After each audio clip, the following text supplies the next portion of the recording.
for granted all the times that I thought would last. I hear the laughter, I taste the tears, but I can't get near now. Oh, can't you see it, baby? You've got me going. Bom dia a todos. Wherever you go, whatever you.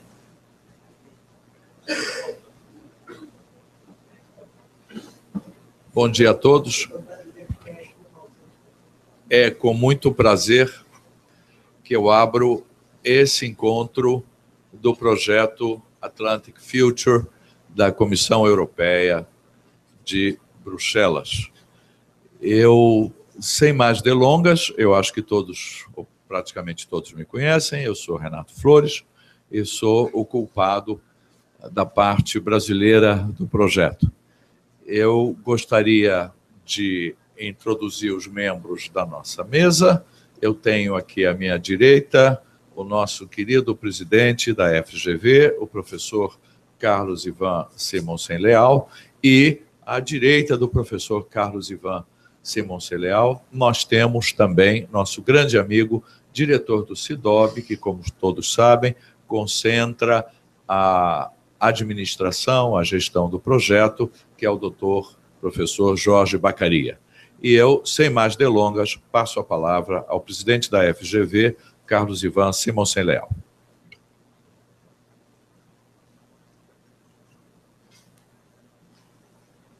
Bom dia a todos. É um prazer estar aqui hoje. E eu gostaria de fazer uma pergunta. Alguém aqui não fala português? Nós não estamos com tradução. Todo mundo fala português. Ótimo. Ou entende? Não? Não? Então, já que hoje estamos sem tradução, eu vou falar em inglês. Eu espero que todos os brasileiros que aqui estejam entendam um pouco inglês. So, in the 20th century, the Atlantic region has been disputed a series of times. First, and there were decision moments. First, it was the Battle of Jutland in 1916, 17, if I recall correctly. It was a dispute between the German fleet and the British fleet. The British won. Second, there was a dispute between the German U-boat fleet and the Allied fleets from 1942 especially to 1944. Of course, there was U-boat warfare between the beginning of the war until the very end, but the real dispute lasted for about 2.5 years. 1,000 submarines were involved on that, and more than 300 destroyers and cruisers. There was a dispute in the South Atlantic, 1,500 nautical miles from Rio, between a German battle cruiser, the Graf Spee, and 3 British cruisers. If I recall the names, and my memory is not very well today, one of them was the Exeter, the other Dorchester, something like that. And this was 1,500 nautical miles from Rio, and very few people in Brazil remember that.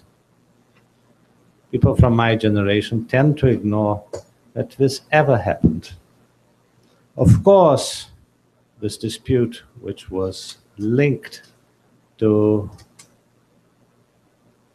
the northern dispute in the North Atlantic was preceded also in the First World War by a dispute where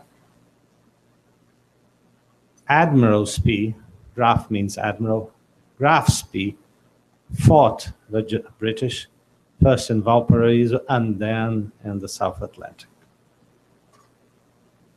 So my first point is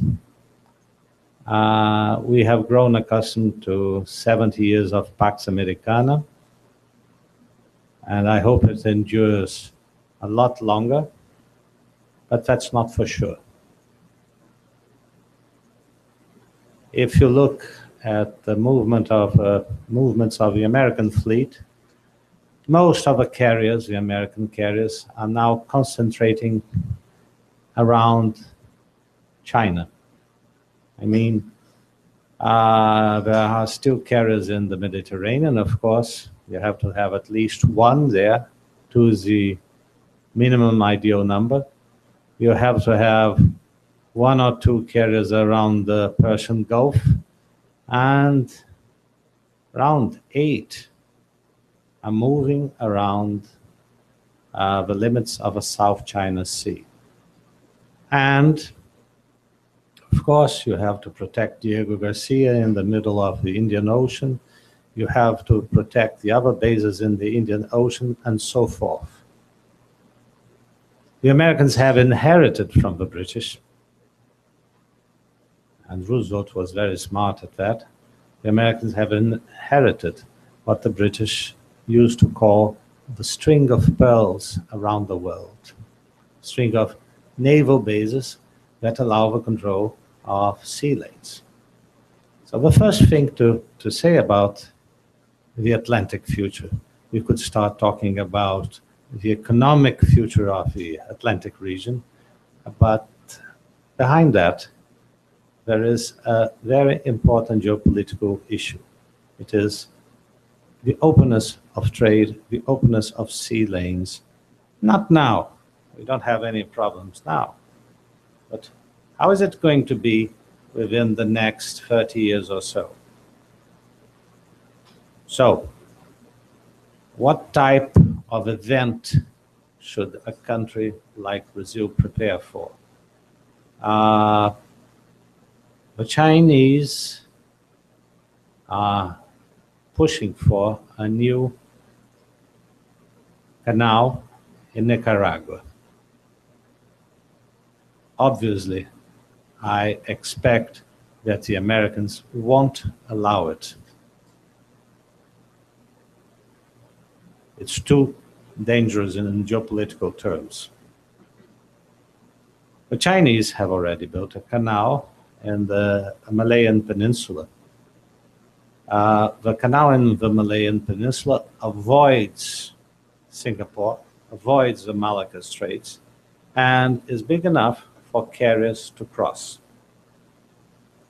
The Chinese have a naval bases in Sri Lanka, another one in Myanmar, and another one in Bangladesh, isolating, if need be, the west coast of India.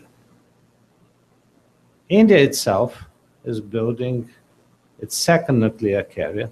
It already has one, and has a rather developed navy. The most effective action against the Somalian pirates didn't come from NATO nations. It came from the Indian Navy. So, if you look at all that put together, we are in a world that is changing, and for Brazil, which is accustomed to this very dear idea that we are just looking at the lake in front of us, but when you look at the sea in Copacabana, it's a lake, it's very calm. This idea may change, not in the very near future, but in the medium to long term. 30 years is a very short term when we speak about geopolitics. And therefore, you see the reaction to that, a slow, cautious, and meticulous reaction, which is Brazil building its first nuclear submarine. Because what type of conflict or what type of competition do you expect in the South Atlantic in the short term? Well, if you take a country like Brazil, Brazil takes a lot of energy from the ocean because its oil comes from the ocean, its gas comes from the ocean.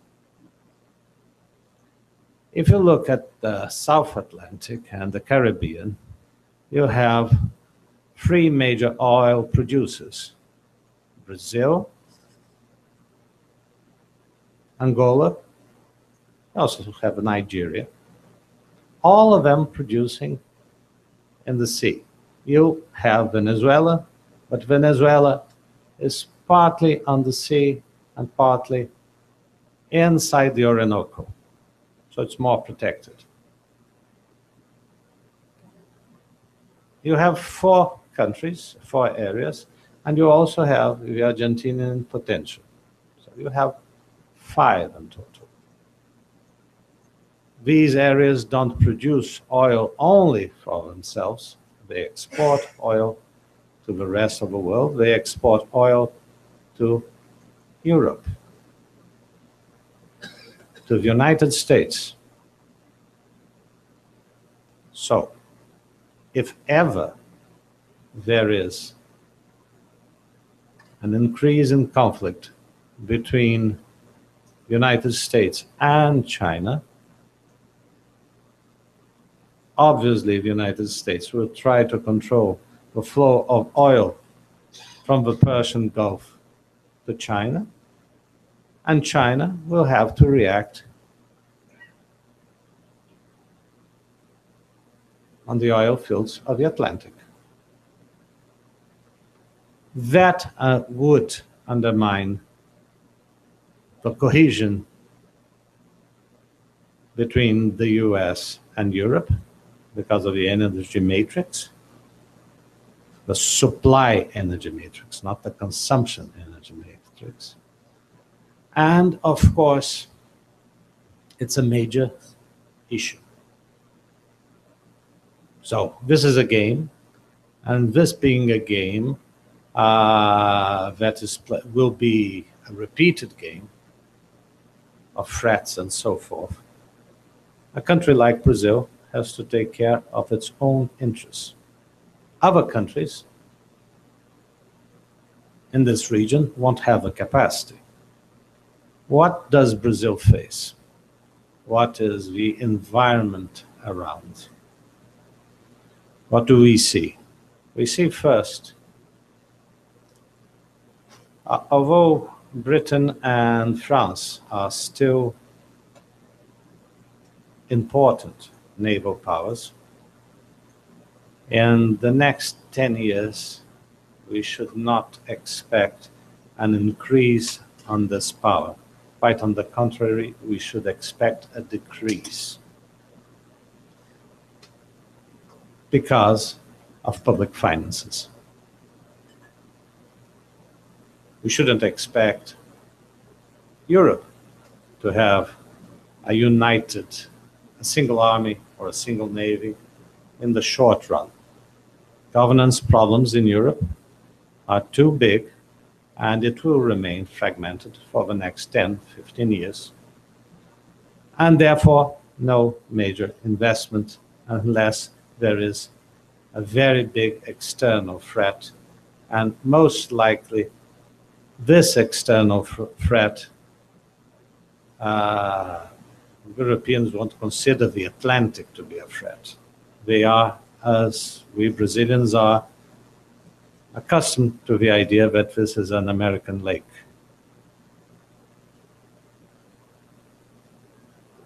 Then you are left with remains of Soviet submarine fleet.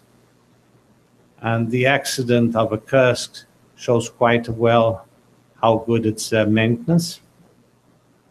And therefore, you don't expect much from there too. And you have the American fleet, which now is concentrated on its Atlantic ports, and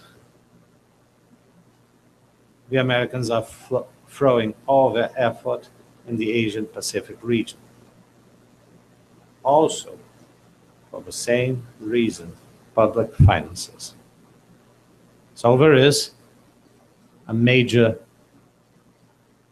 not a major void, because there is no void yet, but that if this tendency continues, we will have a very rich region, which future depends on the balance of power between navies in the Indian Ocean. So, mastery of the Indian Ocean is fundamental. Mastery of the Indian Ocean depends on a certain equilibrium and the balance of power between, up to this moment, three navies. The American, which is dominant, the Indian, which is not negligible at all, which tends to increase, and in the near future, the Chinese fleet. Of course, the game in the Indian Ocean is related to the game in the South China Sea, and there you may include the second biggest navy in the world, the Japanese fleet. So, the point is, for Brazil, and I'm speaking from a Brazilian point of view,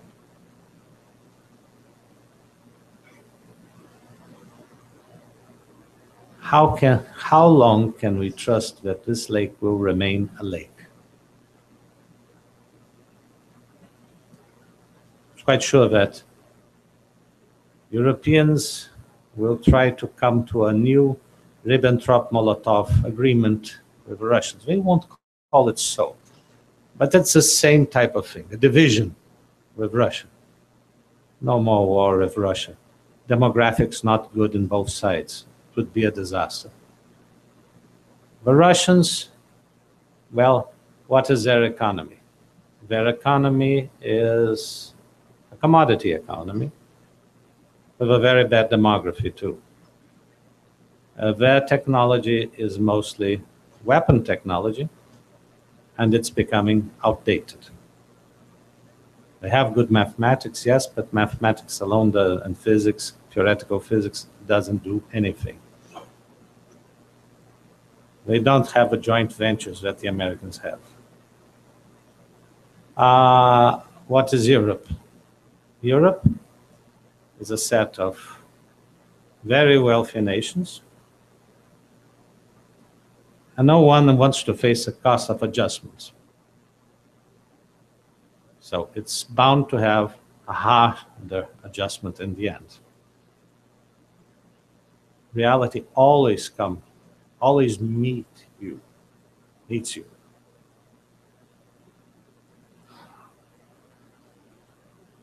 Europe sometimes seems to be at the same situation that it was in terms of pragmatism that it was in the 30s. Absolute nihilism. And the US. The US is, well, of course, you still invest 50% of the world expenditure in the military, but you are already facing that traditional Athenian discussion between Medicare, social investment, and military investment. The Athenians discussed between their Medicare, their social policies, and the maintenance of a fleet for decades. Of course, Medicare always won At the end, they had to risk their navy attacking Syracuse, and they lost. The navy became non-operational, and they lost their empire, and of course, they lost their social welfare. So this is a well-known story. It's an old story that repeats itself because it's on human nature. So, what is the strategic challenge? How to keep the Atlantic a peaceful place, an internationally open place. We don't want to exclude the Chinese from investing in Brazil, in Africa, etc. How can we balance different influences and perhaps even use the power that this region has as a world producer of food to help keep peace in the world? Brazil already produces food for 70 million people more than it has. It could produce much more. And Africa is in the same situation. If you have a little bit of investment in Africa, a little bit more of political stability, you will, and a little bit less of European and American protectionism in agriculture, less subsidies, you will increase the world food production. And this will help Asia remain calmer. One thing that is very difficult to understand is that more developed nations tend to believe that it is an acquired right to have their standard of living. History shows that there's no such thing. Unfortunately, we humans live very little time, 60 years, 70 years, and we don't recall the lessons of history. Many nations that don't exist anymore were powerful at that time and had the highest standard of living, and they were defeated by others. There is a war going on right now. It's not a classical war, but there is one. First, there is a competition between Asia and the West. How is it happening? It's happening in the following way. Marginal productivity of labor and innovation in Asia is becoming higher. If your standard of living depends on your technology, but also on the amount, the quantity of natural resources that you consume, then if you, and take the case of Europe, for example, if to have natural resources, you have to sell innovation, the increase of the amount of innovation in the world is bad news. Why? More innovation, the same number of natural resources, the same quantity, relative price is out, energy becomes more expensive, and you have to decrease your standard of living. So, this is bound to happen. The Asians, fiscally looking at the Asians, they have a capacity to invest much more. They have a different demography, it's in a different moment, and they are not so indebted. They haven't spent their credit living well in the last 30 years. Quite on the contrary. They have 70 hours week, not 35. They have nothing comparable to social welfare. Therefore, their taxation is much smaller. More money is left for innovation. So, there is stark competition on innovation. China is competing with Japan. If you look at the accident of Fukushima, that gigantic metallic arm that was helping throw water in the Fukushima reactor was not Japanese, it was Chinese. So, this is one thing. The second thing is competition in currencies. The Americans, after the Second World War, had the power to create international liquidity and therefore export the recessions to the rest of the world. In exchange, they maintained peace. Mostly the second half of the 20th century, the number of people that died in wars was much smaller than in the first half. But what is happening now? First, Europeans created the euro. Then, now, China is making its currency convertible.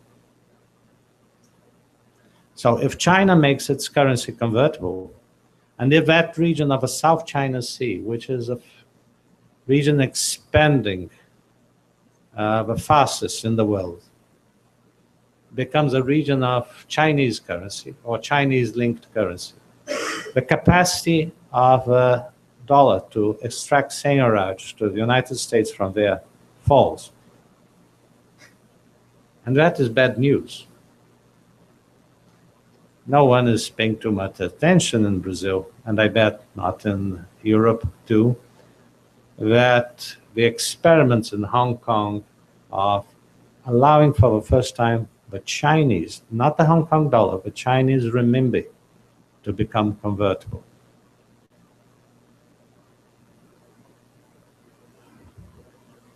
Well, it has been noticed by some people that there were strange, irrational movements on the part of the Chinese with their $4 trillion of reserves, international reserves, of which 2.8 trillion are placed in treasury bills, American treasury bills. Some movements of buying and selling that seemed irrational from an investor's point of view. But they were not at all irrational if you consider that their objective could be not making a profit or not looking for more security on their investment, but that their objective was to tamper with the term structure of interest rates in the US, increasing its volatility. So it's very easy for someone that has about $3 trillion to do that.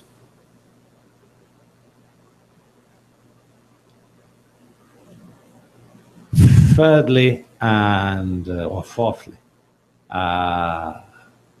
in this competition, and to end what I'm saying, but Chinese have been extremely careful in placing and increasing their military expenditures. Their military expenditures go mostly to what we could call classical weapons. They don't increase their number of ICBMs, because that would cause a direct threat to the United States, and that may increase competition too fast. But they are forcing the Americans to maintain their level of expenditure, because they increase their classical expenditure. Of course, by doing this, the Americans have had to leave Europe.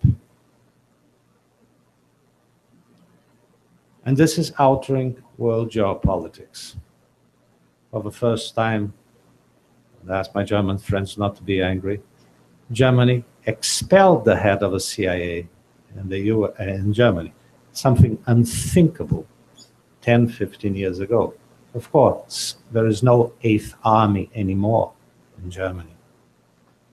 Germany's reaction to Russia is different if there is an Eighth Army or if there is no Eighth Army inside Germany. So the world is changing. The Chinese are a major issue there. There is competition. There already is not a hot, but another type of Cold War. And on the other side, you have part of the world that is expanding very fast. Where does the Atlantic remains? There's no possibility, unfortunately, for the North Atlantic to isolate it from the South Atlantic. It's too large. It's too much connected. Unfortunately, the minds of geopoliticians around the region don't think about that. So Brazil is left in a very unique position. It has to observe Africa. It has to face a geopolitical competition for influence in South America, coming from China, coming from the US. The TPP strategy is a challenge for Brazil. All the countries in the Pacific Rim of South America became crazy about this TPP thing. Now they are dropping it a little bit. But at the end, the question is, what is the Atlantic future? And I'm asking this from a Brazilian perspective. What is the security perspective of the South Atlantic? And from there, you may continue and ask the other questions to the rest of the Atlantic, Africa, and so forth. Thank you.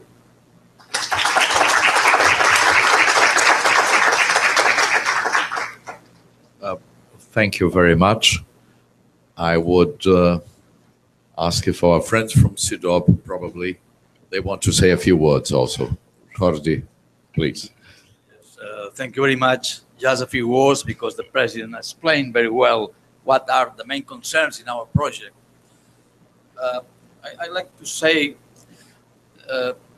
what is the goals of our project, because the project is part of one of the projects sponsored by the European Commission, the 7th Framework Program.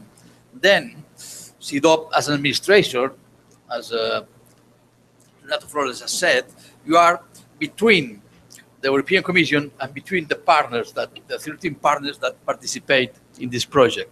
Thank you. That means that it is a collaborative project. You need to analyze from the academic point of view what are the main challenges and prospects, and you need to give some kind of recommendations to the European Commission, policy recommendations to the European Commission, in order to get some influence in the future policy in the European Union. Then, of course, our approach is an independent approach. It's not an European approach because the participation of 13 partners from the 4 continents, North America, South America, Africa, and Europe, means that we need to take the perceptions of these different countries and different continents that participate in this project.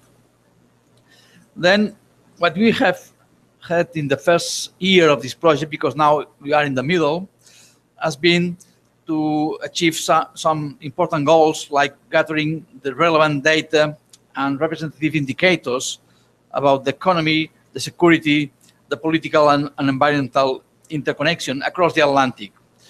But now you have in the second part of the project, and we need your help. You need the help of the participants in this project to have the second part is mapping the interconnections in the Atlantic in the form of the visualizations in order to get the good dissemination for the wide way, and the people can connect and the people can get what is the interconnections in the Atlantic area. And the other challenge is the collecting this regional perspective about the international agenda of the different national, regional, and international actors. We need to catch the perceptions of the international actors in this area. Well, even one of the most important challenges is the project has been dated between 1993 and 2012. But since 2012 until today, and of course the next year, and perhaps in the next decade, will be, and we are perceiving the strong changes in the whole, even the Atlantic. You need to say something about the impact of changing global security order in the Atlantic region. You need to say something about the impact of new security risks in the Atlantic region. For example, the recent impact of Ebola on, or even the cyber security, the implication of Ukraine and Middle East conflicts for the Atlantic, the implication for the transatlantic trade, investments, and partnership between United States and Europe, the European Union. And you need to catch how important regional actors such as Brazil are shaping the Atlantic interconnections, and how the current elections and democratic elections in Latin America will shape the future regional agenda over the next years. And even in the terms of economic terms, you are perceiving some changes. So for example, the role of the global change of value, analyze it in terms of the trade in value added, that what happens is the countries that has more importance in the new global change of value are the countries that are more prone to the stability and security. And the countries that are less embodied in this global change, perhaps they are more prone to generate some kind of conflicts. I mean, how to link the new global change in value and the strategic movements in different countries. For example, the importance of China in trade in value added, and the less important role in Russia. Well, that is the main challenge that we need to give an answer in order to have a good prospect in academic terms and in a strong independence, to catch the perception of all the countries in the Atlantic area, to give this kind of recommendations that the European Commission asked to us. And finally, just to finish, I'd like to give my thanks to the attendees of the seminar, of course, to our partners, to our dear partners, and of course to the Fundação Getúlio Vargas and his president for hosting this meeting here and to be partners of this project and the organization of this seminar. Thank you very much, and a welcome from us. Thank you very much, Jordi. I renew our warmest welcome to all the participants, and I consider the seminar open. Thank you very much.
Ele falou, eu vou falar aqui no púlpito. Ele falou.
The aim of the Atlantic Future is to study the rationales of cooperation in the Atlantic area and to suggest strategies to the EU on how to engage with the wider transatlantic relationship.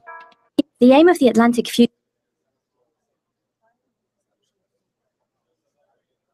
Hello, I would like to call everyone to the conference again.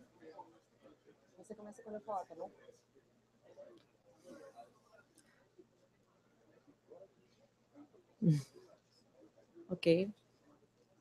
I would like to call everyone. The aim of the Atlantic Future is to study the rationales of cooperation in the Atlantic area and to suggest strategies to the EU on how to engage with the wider transatlantic relationship.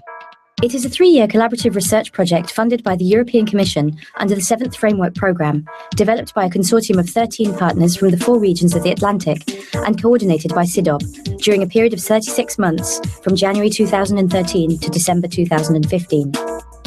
In a context of a spectacular growth in Asia and the Pacific Rim, the Atlantic space is experiencing a major reconfiguration.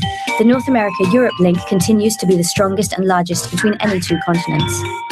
But their decline in relative terms is slowly being matched by the rise of Africa and Latin America, all of which are increasing their interregional links and gaining weight in global affairs.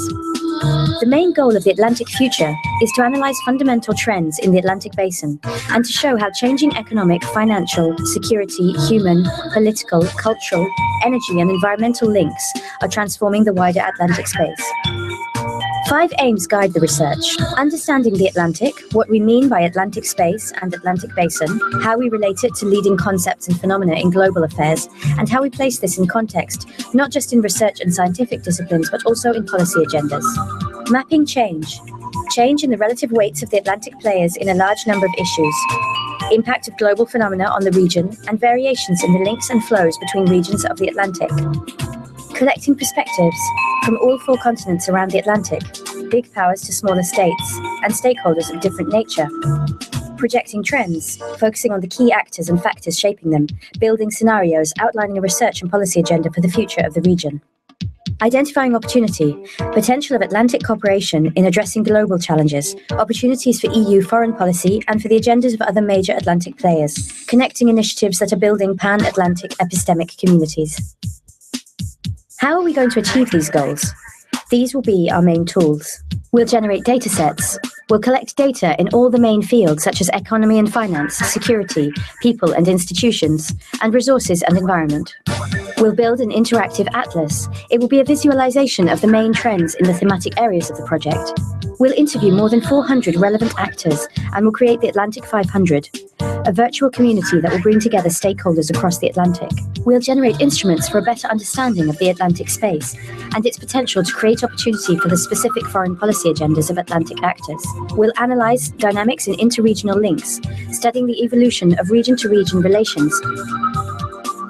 The Atlantic Future Project will answer whether a new pan-Atlantic system of relations is really emerging in the Atlantic area and will outline possible future scenarios for policymakers to consider when deciding on the future of this region. The aim of the Atlantic Future is to study the rationales of cooperation in the Atlantic area and to suggest strategies to the EU on how to engage with the wider transatlantic relationship. It is a 3-year collaborative research project funded by the European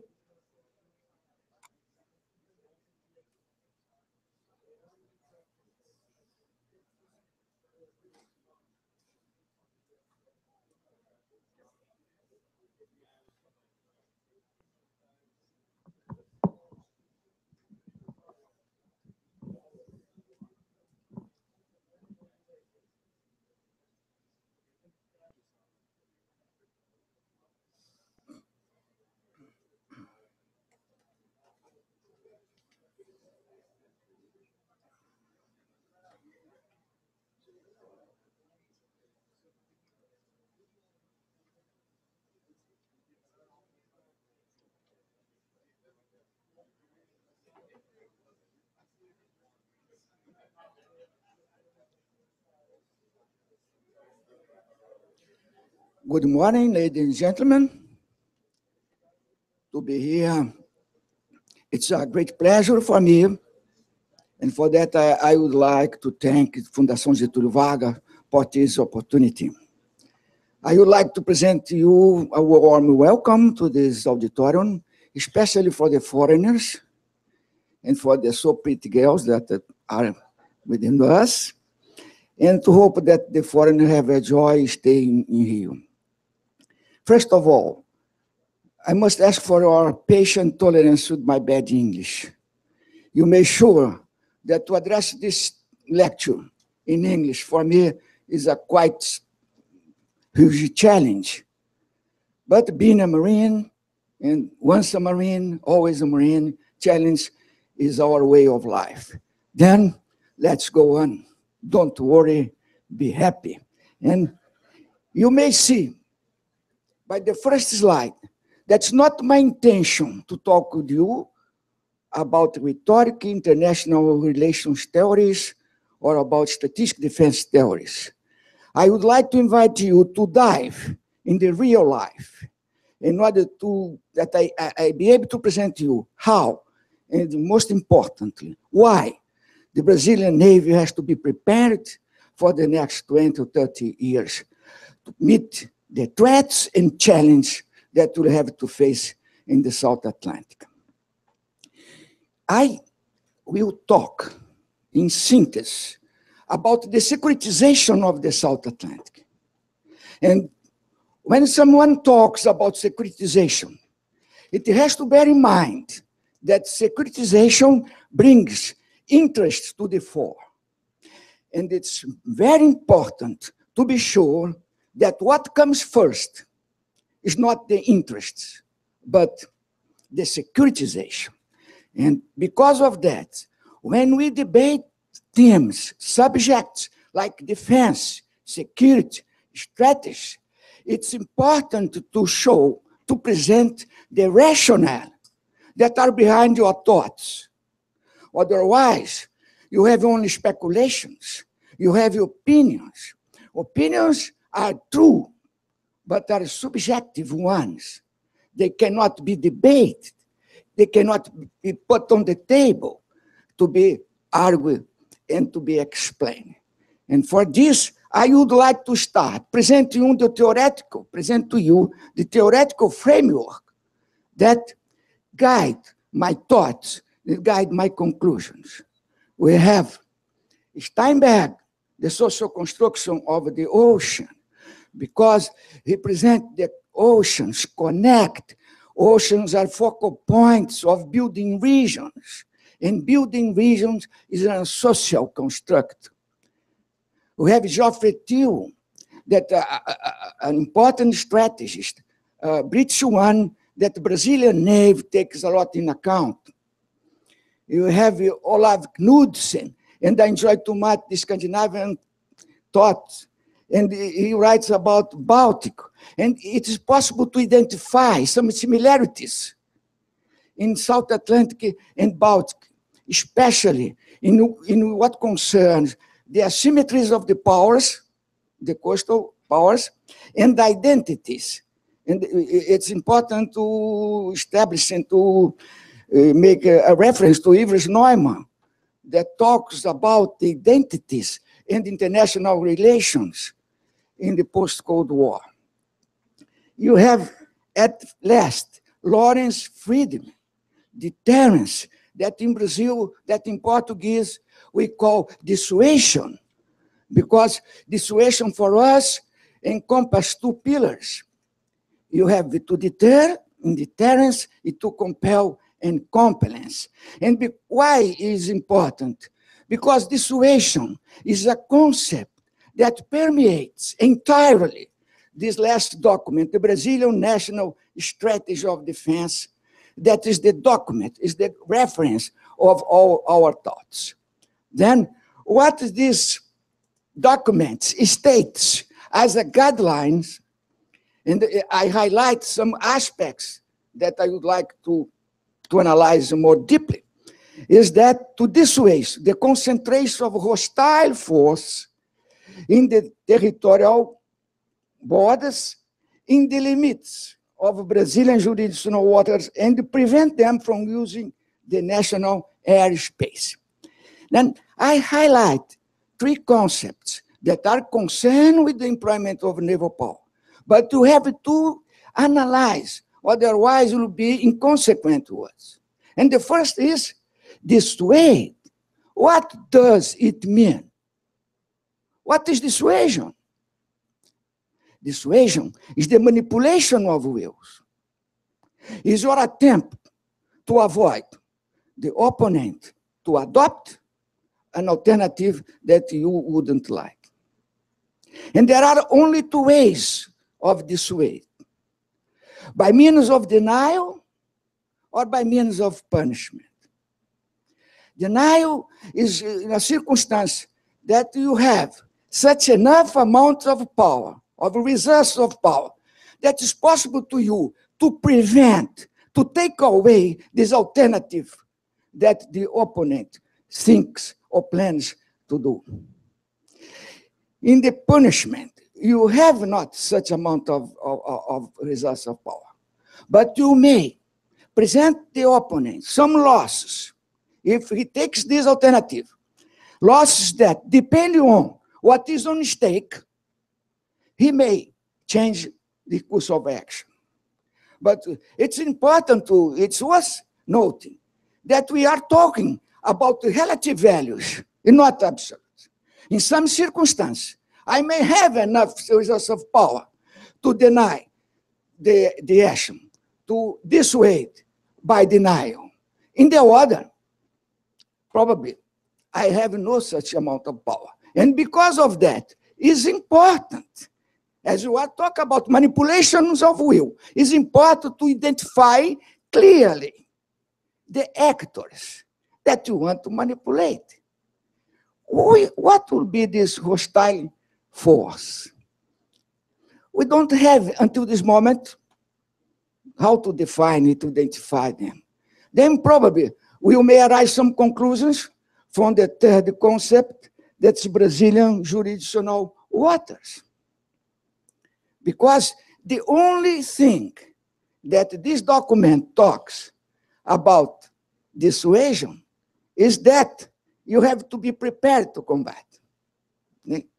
When you have to combat, there is no more dissuasion. Okay?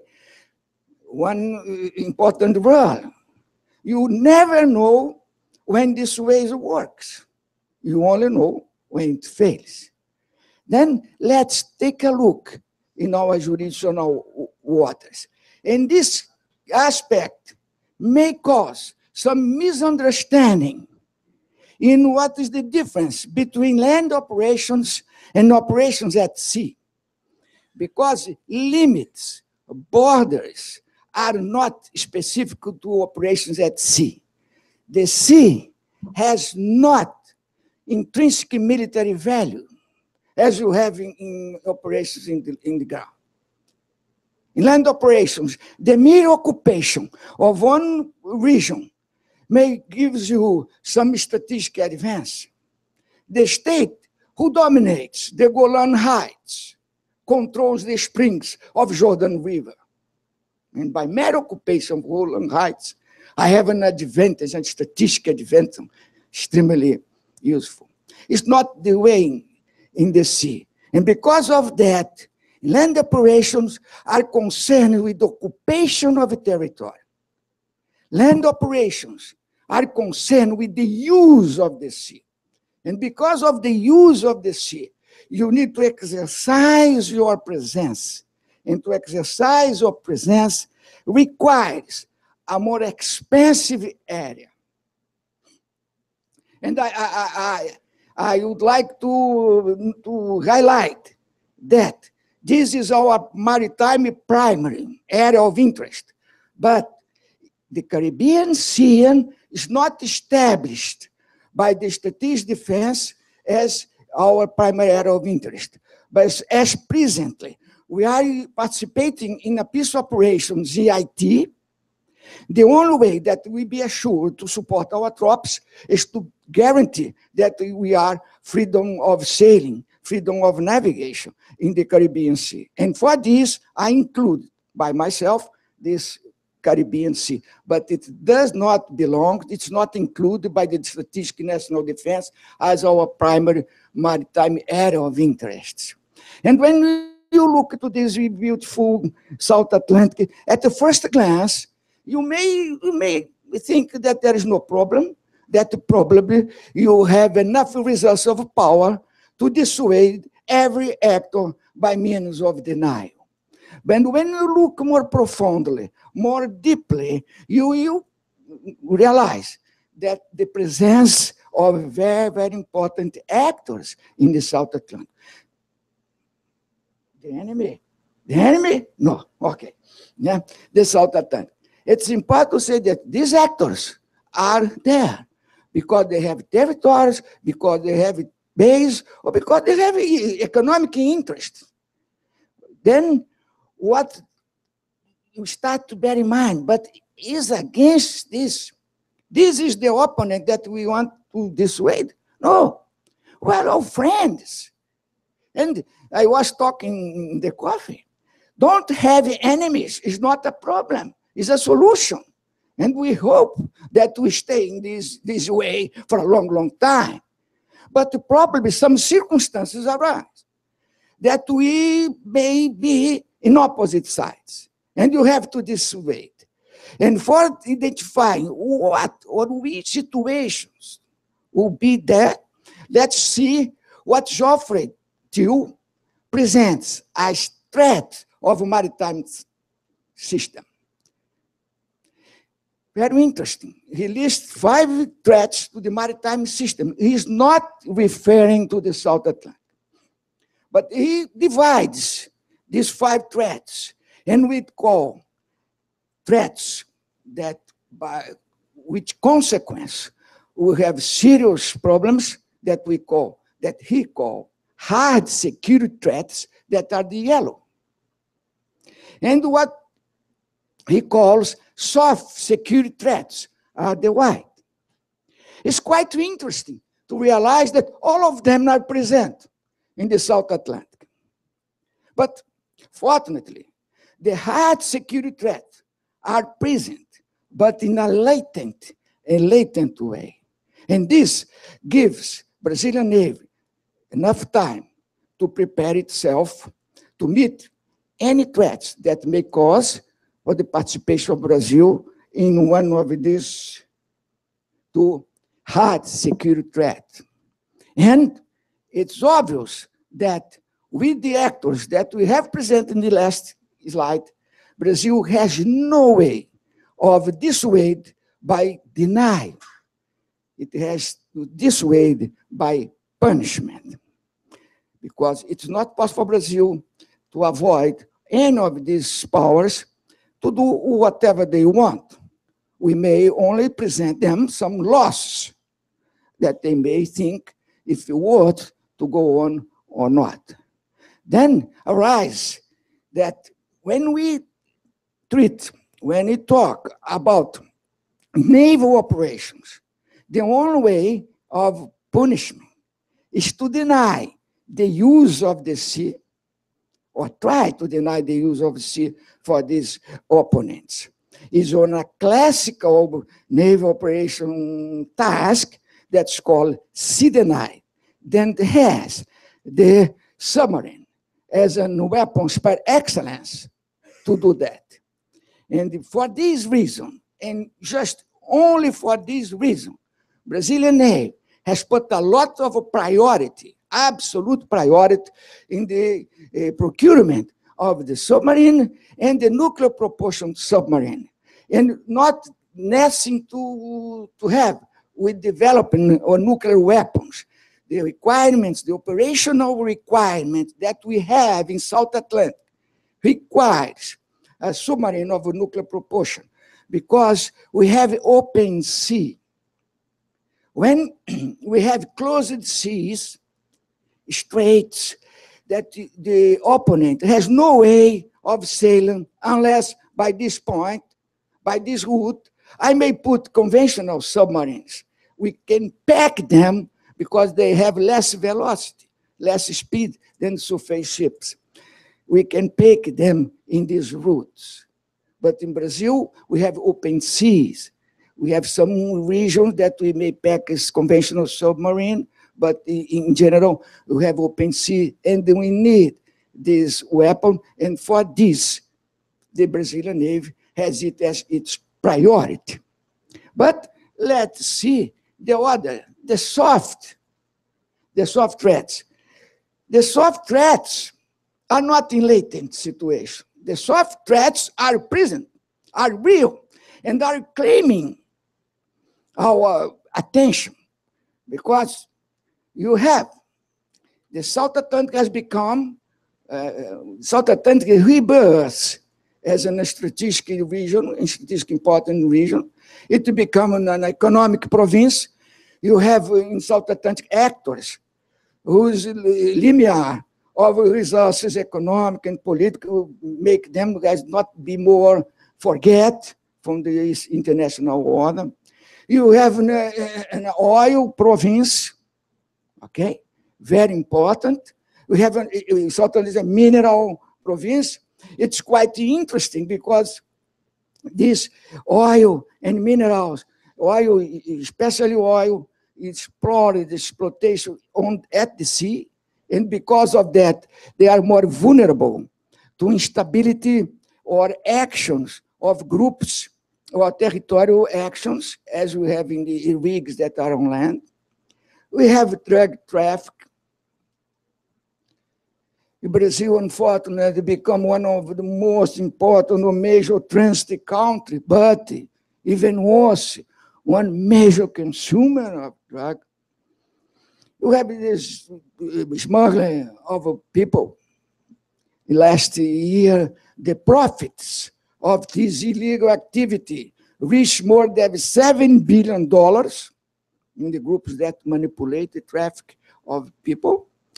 You have smuggling of weapons, and you have piracy. And it's quite interesting, because the piracy in the west coast of Africa has a slight, not slight, it's quite different from the piracy of East Coast. The first thing to bear in mind that in the East Coast, you have a failed state. There's no more sovereignty, okay? Because in the international order, if you are not more able to assure internal sovereignty, you can't ask for international sovereignty. Then you have that. Some navies operating unilaterally, even going ashore when they combat the pirates, with no things about cooperation and the integration of efforts. By the other hand, in the Somalia, in the East Coast, the pirates are more interested in ransoms, different from the Gulf of Guinea, that the pirates are not interested in ransoms. They're interested in cargo, in the oil that they take away to sell in the marketplace. This causes two results. Normally, their actions are more violent because they don't want to ransom. They have not to save or to keep people, crew alive. And second, they transfer huge amounts of oil in primary conditions in the open seas. Yeah, it's very interesting. But the most important thing to highlight is we may say that these states have not yet consolidated their institutions, political ones, but they are quite conscious of their sovereignty. And they intend to exercise its sovereignty. Because one way of being recognized in the international order is just exerting your sovereignty. And they are claiming for help for the more developing countries, to help them to tackle these threats that are transnational threats. And because they are transnational threats, they have to be solved or resolved by transnational initiative, by cooperation, by people working together. As Olav Knudsen has a point, it's necessary to start cooperating in order to create a cooperative environment that may be possible in the future, the construction, the organization of an architecture of security. And because of that, we don't agree entirely with a very, very fellow research from the German Marshall Fund, Armand Marx Getz, when he states that it is imperative that, as soon as possible, a more comprehensive security architecture is erected for the region. The question is whether this will be concession in regional or imposed in external. We don't agree with this alternative. There is no alternative. It's inconceivable to read, to write, to talk about an imposed and external security architecture in the South Atlantic without taking in account Brazil. I think that is rhetoric words. I have two remarks. This security architecture is not so imperative as soon as possible. They will probably be imperative in the future. But we have to create conditions to do that. And the question is not to be imposed and external. The question is, what region consider in this consensual and regional? Because region is social constructs. It's important that the state build a region. And Brazil has been doing that. Brazil is considered by some authors a region builder. And we're succeeding in building one very interesting, the South America, different from Latin America. We build this region. And we are trying to create an identity of South America. Then we are looking to the ocean because oceans connect. And this we have what I call 3 axes of cooperation. Some authors call regionalism, and lesser call scenarios. But this is not a question of exclusivity. It's a question of a priority. We have 3 scenarios of cooperation, and Brazil has been participating in its efforts in all of them. But as we don't have enough resource of power, we have to establish priorities and decide which one we will put our efforts. Because if we choose one, you put on the floor some organizations, some institutions. If we choose the other, is other institutions. And the first one is the Atlantic Basin that considers the South Atlantic. The South Atlantic is not correct. The Atlantic integrity and unity based upon the premises, not premise, but the fact that being colonized by Europeans, United States, Africa, and South America, would have developed an European identity, an Occidental identity, because the social construction of a region has a reference, some identities. And this would be, it's not a new approach. During the 17th, a fellow, a researcher, a Portuguese one, developed a concept that he called, it was Adriano Moreira. He called a concept that he called Oceano Moreno. I don't know to translate, something, brown ocean, something.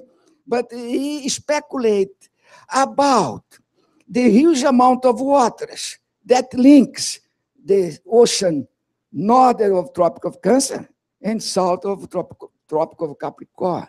He explored what he calls Portugal Atlantic centrality, because doing so, in this situation, Portugal would have an important role to play in this circumstance.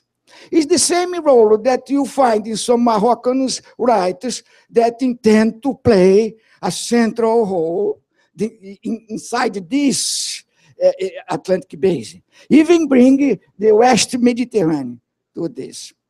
The Professor Adriano Moreira highlight in this situation that we have. Adopting this scenario as the most important, we'll have a more prominent presence and role of NATO, and the CPLP, that is the community of countries with Portuguese language. And then stress the strategic relations between Portugal, Brazil, and Angola. The other axis of cooperation, the other scenarios, would be such of meridionalism that tied the Indo-Atlantic approach. Very interesting, this, because if you remember, the first proposal from SATO, South Atlantic Treaty Organization, the first proposal included Australia and New Zealand, and this huge amount of water that will have an important role in the future when humankind will treat of Antarctica. But in this case, this scenario will highlight, will put on the fore another forum, not the CPLP, but the IBSA Forum, India, Brazil, and South Africa Dialogue Forum.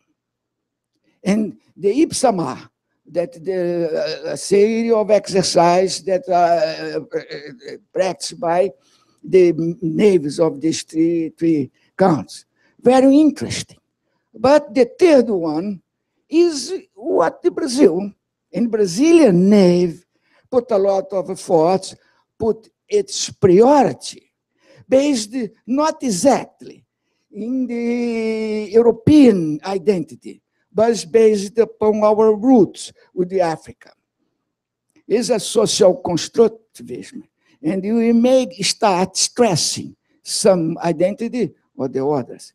We have a lot and strong ties with Africa, cultural, commercial, now financial, and even the security. Then, in this scenario, that is what the Brazilian Navy gives priority. I say again, because I talked with this with my commander, the commander of Brazilian Navy, because I'm here speaking on behalf of Brazilian Navy. I talked to him. And the important scenario to be stressed is Zopacas. It's a quite interesting forum because it overlaps others, also very important, as the Commission of the Gulf of Guinea. And this was an initiative guided, was spearheaded by Brazil in the late 70s, in the beginnings of 80s, and very interesting because in opposition of what would be a solution for a security dilemma by a realistic approach, the creation of SATO, Brazil presented another one, not in the realism realm, but in a cooperative approach. And for this reason, after the Cold War, after the fall of the Berlin Wall, the Sopacas lose steam. But now, guided by Brazil, spearheading Brazil, Angola, we are including changing this aspect of it that justify its creation in the last summit in Montevideo, January 2030.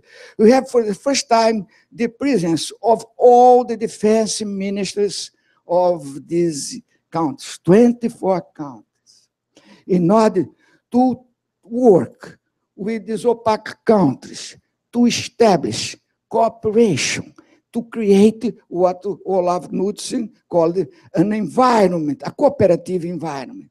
And Brazil has doing that, have established, until now, 10 agreements with people.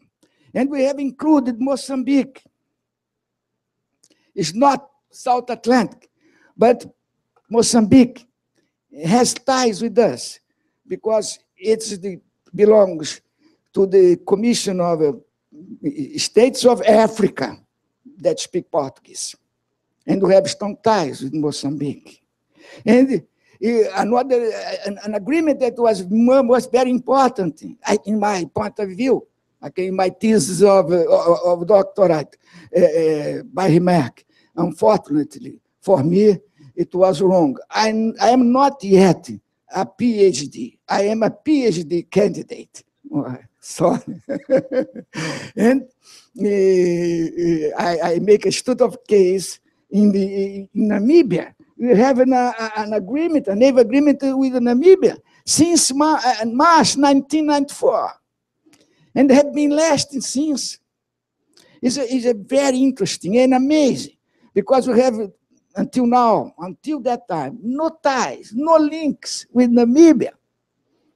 You know, Portuguese community doesn't speak Portuguese and so on. Very interesting.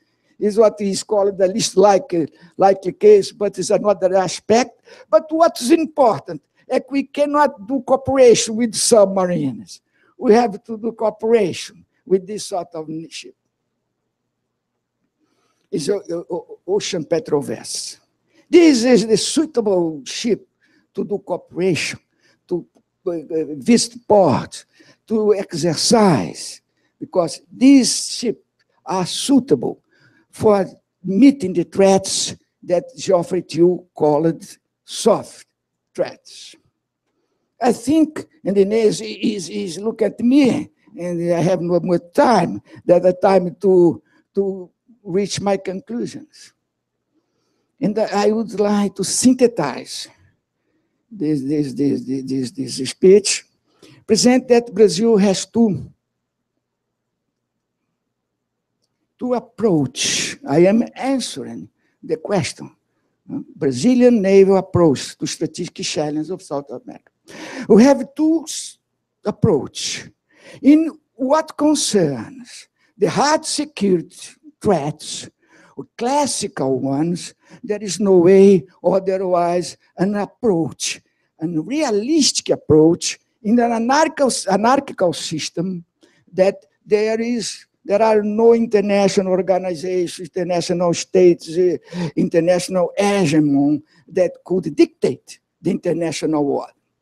But a realistic approach, not in the sense of Morgenthau, that the gaining of power and more power is what matters. But in the sense of neo-realistic, like Kenneth Waltz, that what is important is the security of the state. And each state is responsible for providing its own security. And because of that, self-help, and Brazil is trying to develop a naval power able to deny, able to dissuade by punishment, denying the sea to hostile actors, whichever they are. The second approach is a cooperative approach that intends to meet the soft threats, because you have to be cooperative. And even in the realm of realism, cooperative is a possibility, because Morgenthau says that states cooperate when they have a common aim. I am also talking in the same realm, is cooperative approach. But in this cooperative approach, in this intention of building an architecture of security in the future, we have to pass one step first, that to create in a region, to develop this region, and to present conditions to a cooperative environment, a cooperative cooperation among all these states. And this is the regional South Atlantic. I would like to stress, because I talked to my commander about this, it's not a question of exclusivity, because all this region, all these scenarios overlap. It's a question of priority. I would like to thank you, hoping that you have not to waste your time. Thank you too much.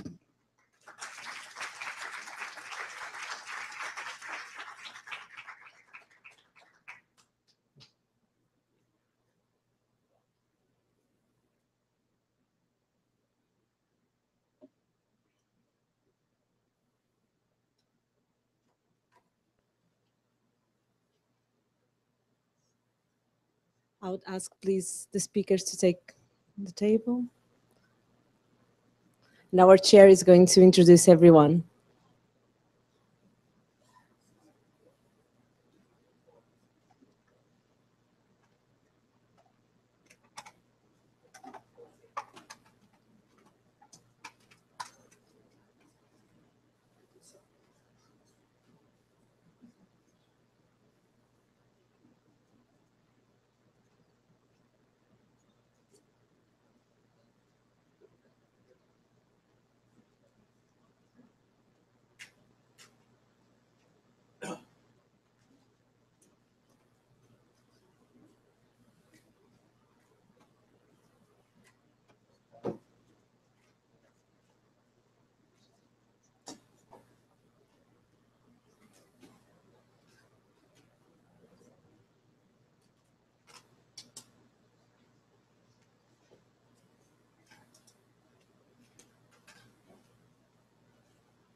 Ladies and gentlemen, good morning. I would like to introduce myself. My name is Francisco Eduardo Alves de Almeida. I am a naval history professor in the post-graduation program at the Brazilian Naval War College. I was invited by the organization of this important international scientific symposium to mediate its first session, which has the title of Global Security Order and Impacts on Regional Dynamics. What is going to be discussed this morning in this panel is the future and the political and strategic implications for the Atlantic Basin and its security, taking into account the relevant patterns of continuity and change in terms of security issues. For this session, we will have the privilege of hearing three important scholars and their views and opinions about global security order and its impact on regional dynamics. This specific case on the Atlantic Basin. The lecturers are Professor Daniel Hamilton on my left, Professor Nuno Severiano Teixeira on my right, and Mr. Marcelo Viegas from the Brazilian Ministry of Foreign Affairs. In order to establish some procedures for the speaker's presentation, I propose 20 minutes for each presentation. After a brief biography of every speaker presented by myself.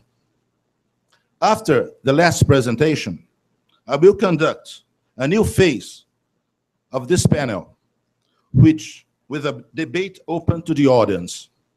I propose the questions be either addressed to a particular speaker or a group of speakers in a direct forum in order to make a good use of the time available for the debate phase. There's something around 20 minutes. After the debate phase, I will conduct my final remarks of the panel and brief comments on the speaker's presentation. The first speaker of this session is Professor Daniel Hamilton on my left. Professor Hamilton is the Austrian Marshall Plan Foundation professor and director of the Center for Transatlantic Relations at the Paul Dietz School of Advanced International Studies, Johns Hopkins University. He has held a variety of senior positions in the United States Department of State, including Deputy Assistant Secretary for European Affairs, directly responsible for NATO, OSCE, and transatlantic security issues. He was also Senior Policy Advisor to the United States Ambassador in Germany. He's a member of many academic boards around the world. He has been professor of many colleges and universities, such as Hertie School of Governance in Berlin, University of Innsbruck, and the Free University of Berlin. He received his undergraduate degree from Georgetown University, having a PhD and a Master of Arts degree with distinction from Johns Hopkins School of Advanced International Studies, and an honorary doctorate from Concordia College. Professor Daniel, you may proceed with your presentation, please. Thank you very much.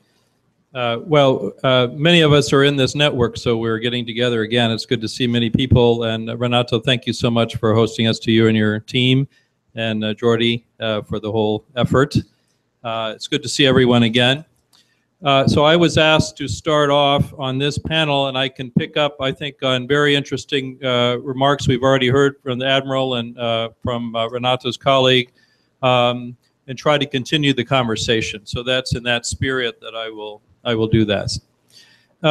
You know, I think generally speaking, the international strategic community, if you will, is so focused often on interstate conflict between states, especially those with global impact, that they have turned away from the Atlantic in large regard, because it seems that the Atlantic space, if you will, sort of defines these real cleavages or conflicts, tensions, existential flashpoints that could really explode and have much broader consequences.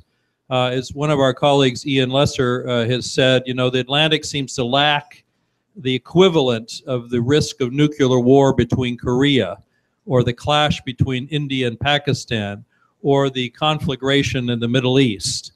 And so for many focused on those types of issues, they sort of turn their gaze and I think maybe ignore some other potential security issues that are distinctive to the Atlantic, and where the Atlantic actually might show some new ways forward. And let me talk about sort of three areas that I think that is the case. First of all, you could argue that the state-to-state security challenges are more acute elsewhere, particularly in the Pacific. All of the tensions there are really states circling each other and and that tension is very apparent. But intrastate conflict, what you might call human security issues, are much more acute and more drivers of even state action in the Atlantic. And I think we focus on that for a minute, you open up a whole area of security that is still very relevant and more relevant here than maybe in some other areas. So obviously in the Atlantic, if we've seen some traditional conflicts continue, but they're relatively small in comparison with the ones I was just talking about. And they seem to be, simmering but not exploding. And the larger security challenges and largely common security challenges are those that are intrastate, have to do with what you could call human security. Trafficking in people, in arms, drugs, energy, money, piracy, political instability, terrorist infiltration. These are all not only common concerns, but if you look at the trends, and many of us are doing the research in that, you see they're becoming increasingly pan-Atlantic concerns. And that is what's now becoming something new. So human security, what I mean, sort of protecting people from violence or disruption. It becomes more of a driver of state security thinking when it comes to Atlantic cooperation than it might if you look at the other ocean basins. And so because they are largely common in nature, it's an opportunity for countries and other types of actors to start to think about how to work together. And it might provide an opportunity to test new forms of security governance, new ways of working together in the security realm that will probably not be likely to happen in the Pacific anytime soon, given its own dynamics. And there are these human security challenges are not just the ones I mentioned, but if you take it one more step, you can imagine the security implications of a whole range of other phenomenon that we see in the Atlantic space now. Illegal exploitation of natural resources and trade in those resources. You see corporate bribery. You see oil bunkering, tapping pipelines, exploiting resources to private gain. Illicit flows that go to secrecy jurisdictions. The flows, trillions of dollars flowing out of Africa and Latin America to other jurisdictions, also in the Atlantic, because of rules and taxes and things like that. Cybersecurity types of issues. A whole range of things that are now becoming more important, even in a security dimension, because of this second phenomenon that I would argue that gives this some more urgency, which is the growing interconnections among the 4 Atlantic continents. And again, we're doing lots of research on that, and for the colleagues that are just joining us for this project today, we're working on an atlas of the Atlantic that will create new visuals of the new Atlantic connections that go beyond just the South Atlantic. They are really, truly pan-Atlantic. And I think if we think of, I think the challenge for our research project is, where is there value added to think in a pan-Atlantic way rather than south or north, other regional ways? I think that's a driving research question for the whole project, but it's also appropriate to the security. And so the second element, it seems to me, that gives this some urgency are the growing connections among the Atlantic continents. Energy is a huge driver now of the full Atlantic. It's not just a South or North Atlantic phenomenon. The Atlantic basin will become the energy reservoir of the world. It will increasingly supply the Pacific. My colleague Paul Isbell can tell you all about it, but we have lots of work already been done in that. You see all the dynamics going on across the Atlantic. They're quite interesting. If you track the flows of goods and services and investment, you see also some thicker, some thinner, but developing. And it's not an either-or issue with the Pacific. What we see is that the rise of the Pacific is now contributing to the rise of the Atlantic. It is the interconnection now between what is happening in both ocean basins that is creating these new types of connections also within the pan-Atlantic. it's not just the ones I've mentioned, even food supplies, it was mentioned earlier, medical services, financial networks, all of these are becoming more connected. So I think the challenge as we go forward for governments is to go beyond a traditionalist security approach, which has to do protecting space or territory, whether it's sea space or land territory, and think about how do we protect our connectedness. Protecting our connectedness now in an area where human security challenges are becoming more urgent is really a challenge for governments, because they're not necessarily the sole or even primary actor sometimes when we talk about certain types of connections. So I hope we'll get beyond the traditional debate about alliances and state-to-state security issues and think deeper about human security and how the growing Atlantic connections are driving that agenda and make us think harder. It's about flow security. How do we protect the flows that connect us and keep our free societies going? And how do we ensure that those flows are open and secure and less susceptible to disruption? The Admiral used a very good phrase that's in the literature, which he applied to sort of the naval approach, but I will apply it now to the human security, which is dissuasion.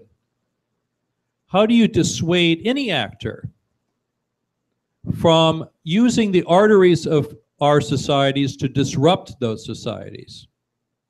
Whether those are groups, non-state actors, or state actors, or frankly, even Mother Nature. You see the Ebola crisis right now is so dramatic because what once would have been a local curse now has global range because of these connections. It can be with us in a matter of hours because of the arteries that now connect us. We don't want to shut down those arteries. They're so important to our societies, but we have to make them open yet secure and resilient. And that would be the other concept I would put forward here, dissuasion and resilience. How to build resilient societies is a security concept that is, I think, increasingly important and related to the flow security paradigm. The third area that gives us some urgency, which comes back a bit to what was said in the first session and a bit of what the Admiral said, is thinking about the changing nature of what was called the Pax Americana.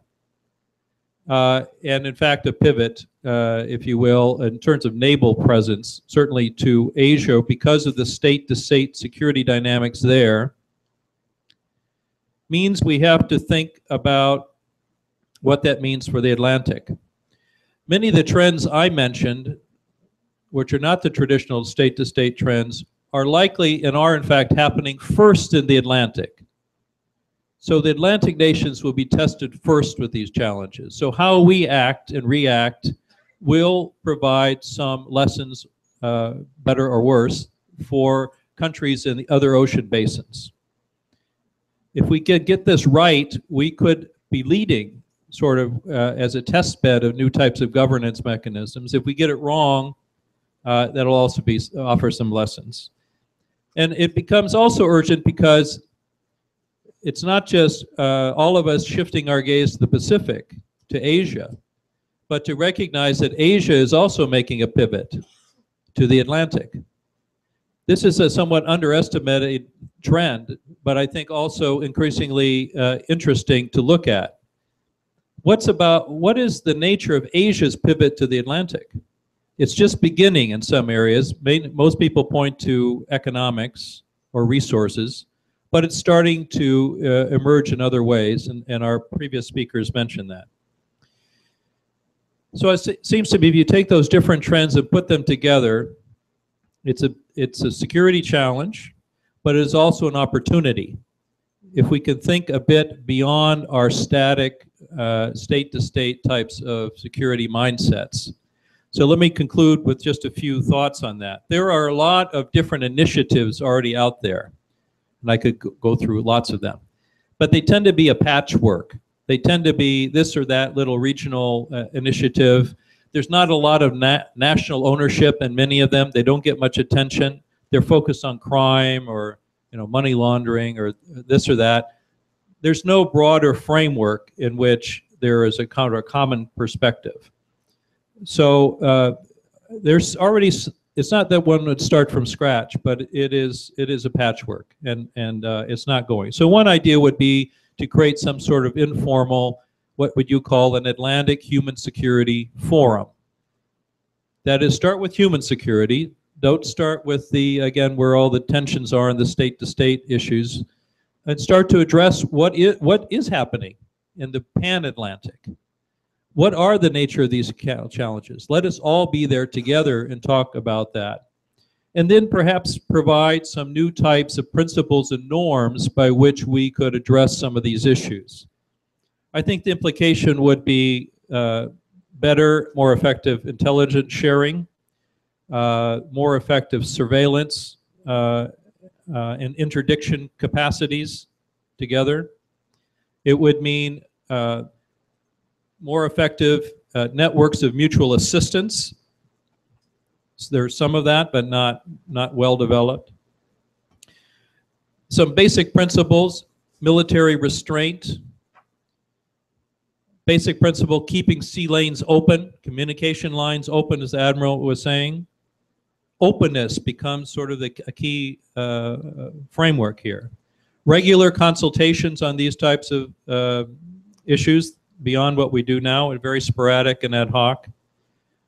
And direct actions against the kind of pan-Atlantic phenomenon we see, such as the intersection of money, drugs, crime.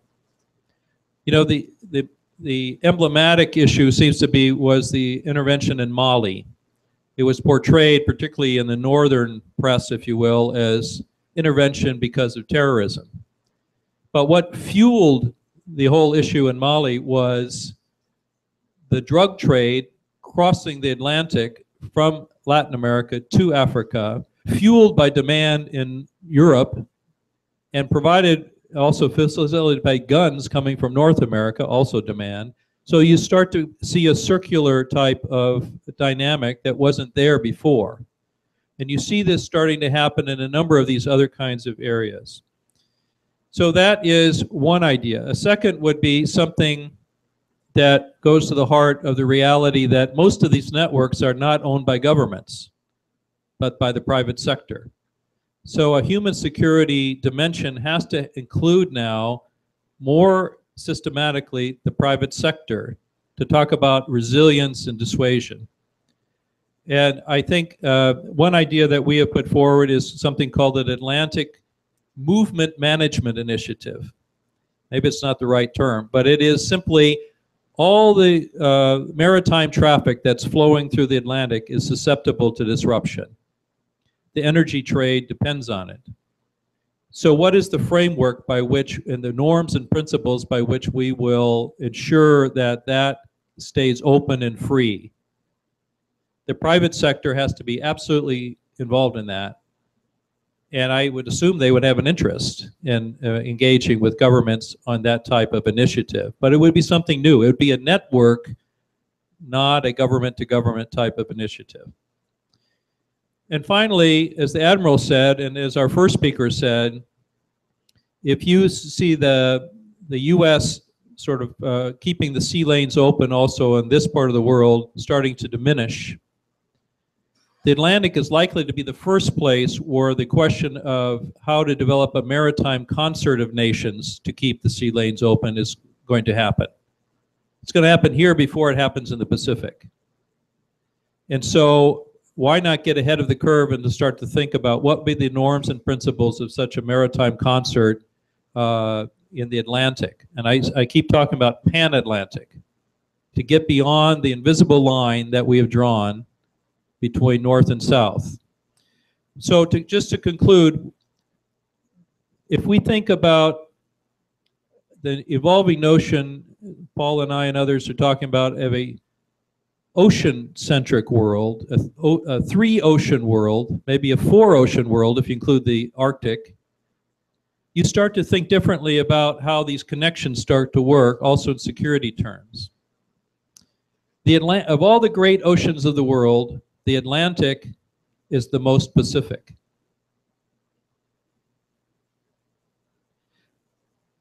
That's an opportunity, but it is not an argument for complacency.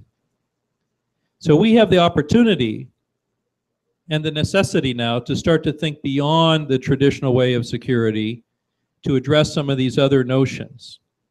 We could be the test bed of network governance, of security governance, thinking as the Admiral did and as our first speaker, we're talking about a few decades out. I realize it's a question of prioritization, not exclusivity. But that's what these types of networks are supposed to do. We're supposed to think on the next step. And it seems to me all of the trends start to point us in this direction. Thank you.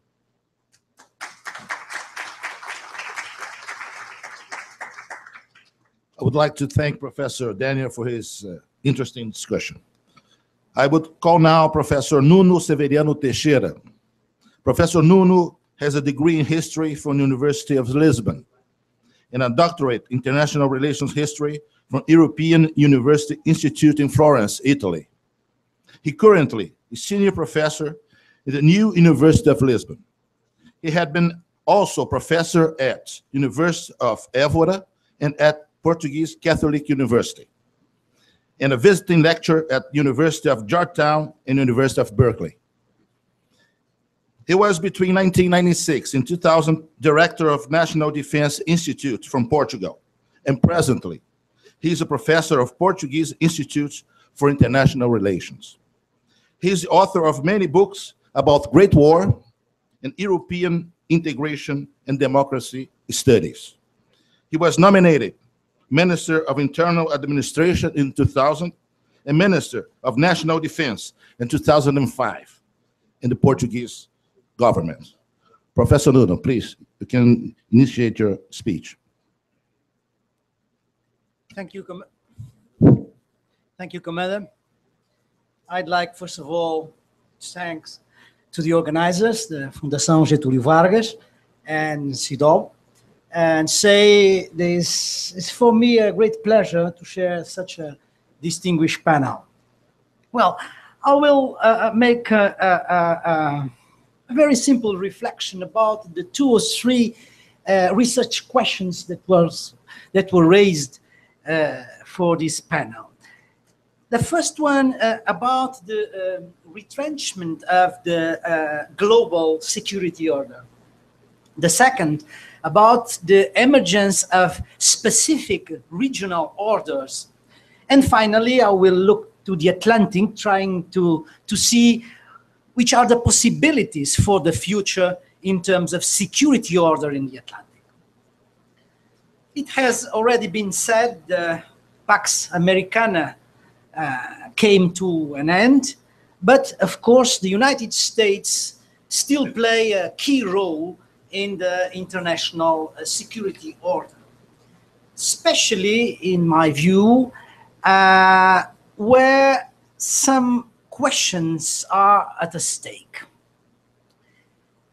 The involvement of the United States is important when at least these 3 or 4 questions are at stake. The first one is proliferation. So proliferation of nuclear weapons, proliferation of weapons of mass destruction, of course. The second one, Professor Hamilton have already said, that the freedom of navigation, and the Admiral too, the freedom of navigation. The freedom of navigation in the main trade routes in our oceans. The third one is still fighting against the international or transnational terrorist networks. That's quite clear. And additionally, or not additionally, and more than this today, all the questions concerning human security. So biosecurity, cybersecurity, all kinds of trafficking, human beings, drugs, and so on. But there is another issue that I would like to address, which is an issue pertaining to the global order, but with implications on the regional orders. for the United States is very important. The peace and the stability in some key regions for the states. I mean, Europe, Pacific, Middle East, and the stability in these regions, the peace and stability in these regions can only be secured by means of an effective presence. And that's why it's so important to have allies in these regions, and it's so important for these allies the clear support of the United States. So my point is that the contraction of a global power and consequently the diminishing of its capacity to regulate the world order can clearly favor the emergence of these specific regional orders. And that leads to me to my second comment about these specific regional orders. And let me look at Asia as a new regional order. Since the end of the Cold War, the East witnesses the emergence of powers in this Indo-Pacific region to take the Markov concept. And the emergence of these powers in the Indo-Pacific region and in the last years altered the outlook, the traditional outlook of Asia, traditionally focused on the East, Far East or Southeast.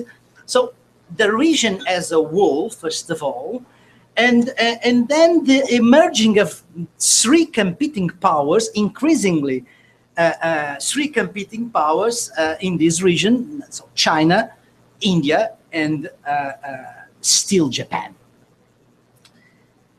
In this context, in this new framework of regional security, the United States have today added difficulties, if we can say, to reach the attempt of stabilization and keeping the balance of power among the three regional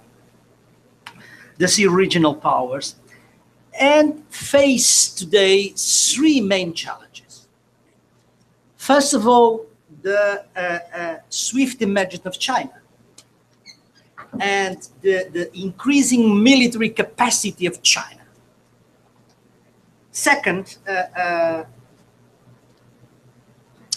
difficulty of reaching a true understanding with India. Of course, it's easier for the United States and India because they have democratic regimes, and that makes a close relation. But besides the regime, the democratic regime, there is no shared, or there is a difficult to have shared values or shared interests between United States and India, apart the common fear of the emergence of China. And that's why, and finally, the traditional tension between Japan and China that still remains with maritime disputes in South Asia Sea. That's why Washington finds itself in the need to encourage the relations with all the other allies in the region. I mean, Australia, New Zealand, Japan, South Korea, Philippines, in order to lessen the costs of a military presence in the region. But once again, my point is this: the withdrawal of the United States commitment in the region could or would result in a void of power that would further the competition between these regional powers in the Indo-Pacific region. Finally, let me make a third comment about the Atlantic, trying to see how this specific region, security region in the Atlantic, can evolve. So contrarily to what is the case of Asia, the North Atlantic is based on a political and economic and military community bounded by shared values of interests, principles. It was defined for the first time in 1977 by Karl Deutsch as a security community, as a pluralistic security community. Shared values, shared principles, shared interests, and this security community leads to the creation of some rules, some practices, some institutions that ensure, since that time, the peaceful resolution of the conflicts inside this area. Of course, key to the shaping of this concept of Karl Deutsch, this thought of Karl Deutsch, was the community of Western democracies gathered around NATO during the Cold War. But after the end of the Cold War, Emmanuel Adler and Michael Barnett revisited this concept of security community and pointed out the importance of this concept of security community, saying that after a certain, if we can say, maturity of this kind of community, these security communities have a tendency to create collective security arrangements. Of course, collective security arrangements means at the internal level, the creation of collective security. But since the end of the Cold War, this security community has also an external dimension, not only not at the level, internal level, if I mean, at the level of defense, but in this external level, dealing with security, producing security, international security.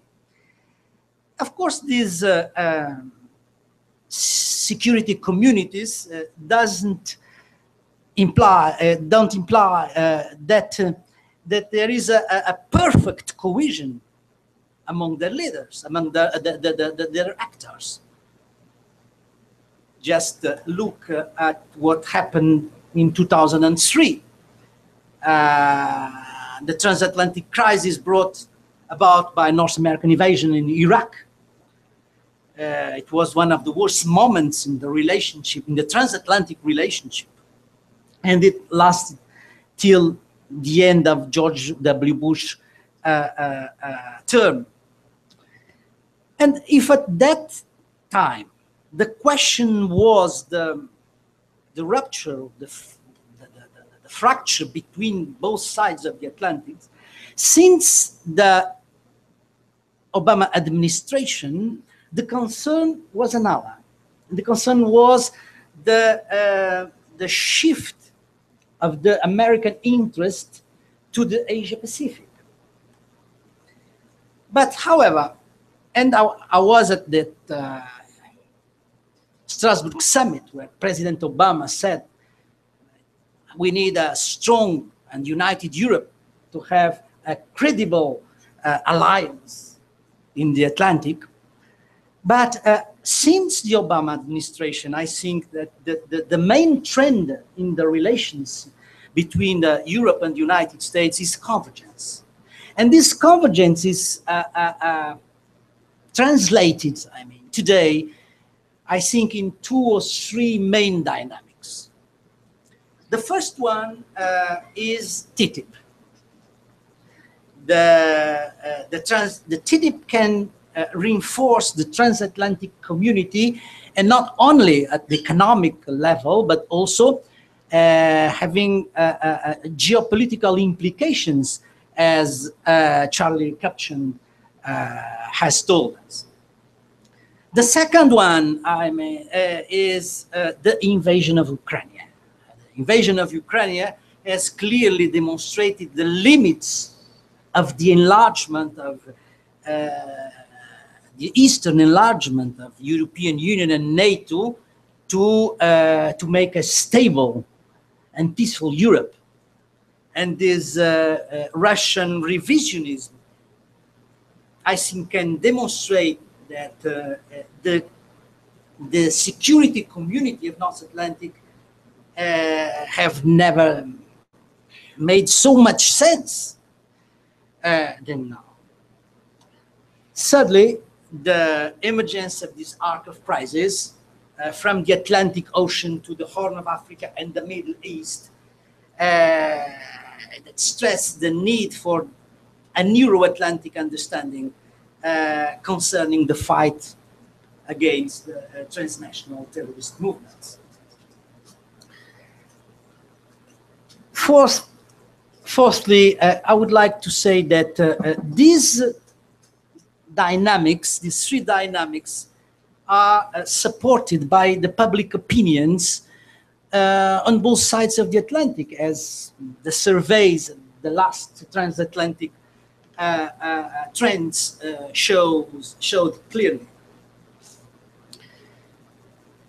Let me just make a final comment to conclude, and to say that since the end of the Second World War, security communities were the method democracies employed to assure the peace and security in their midst. But the case of North Atlantic security community can be seen as an experience, a first experience of security communities. And since the end of the Cold War, number of other democracies in other regions have the same capacity to reinvent security communities. So that could be a fourth scenario for the Atlantic as a whole, to add to the 3 scenarios that Admiral have already presented. Why not to think about a security community under the principle of cooperative security for all the Atlantic? That could be an optimistic future for our ocean and our region and our security region. Thank you very much.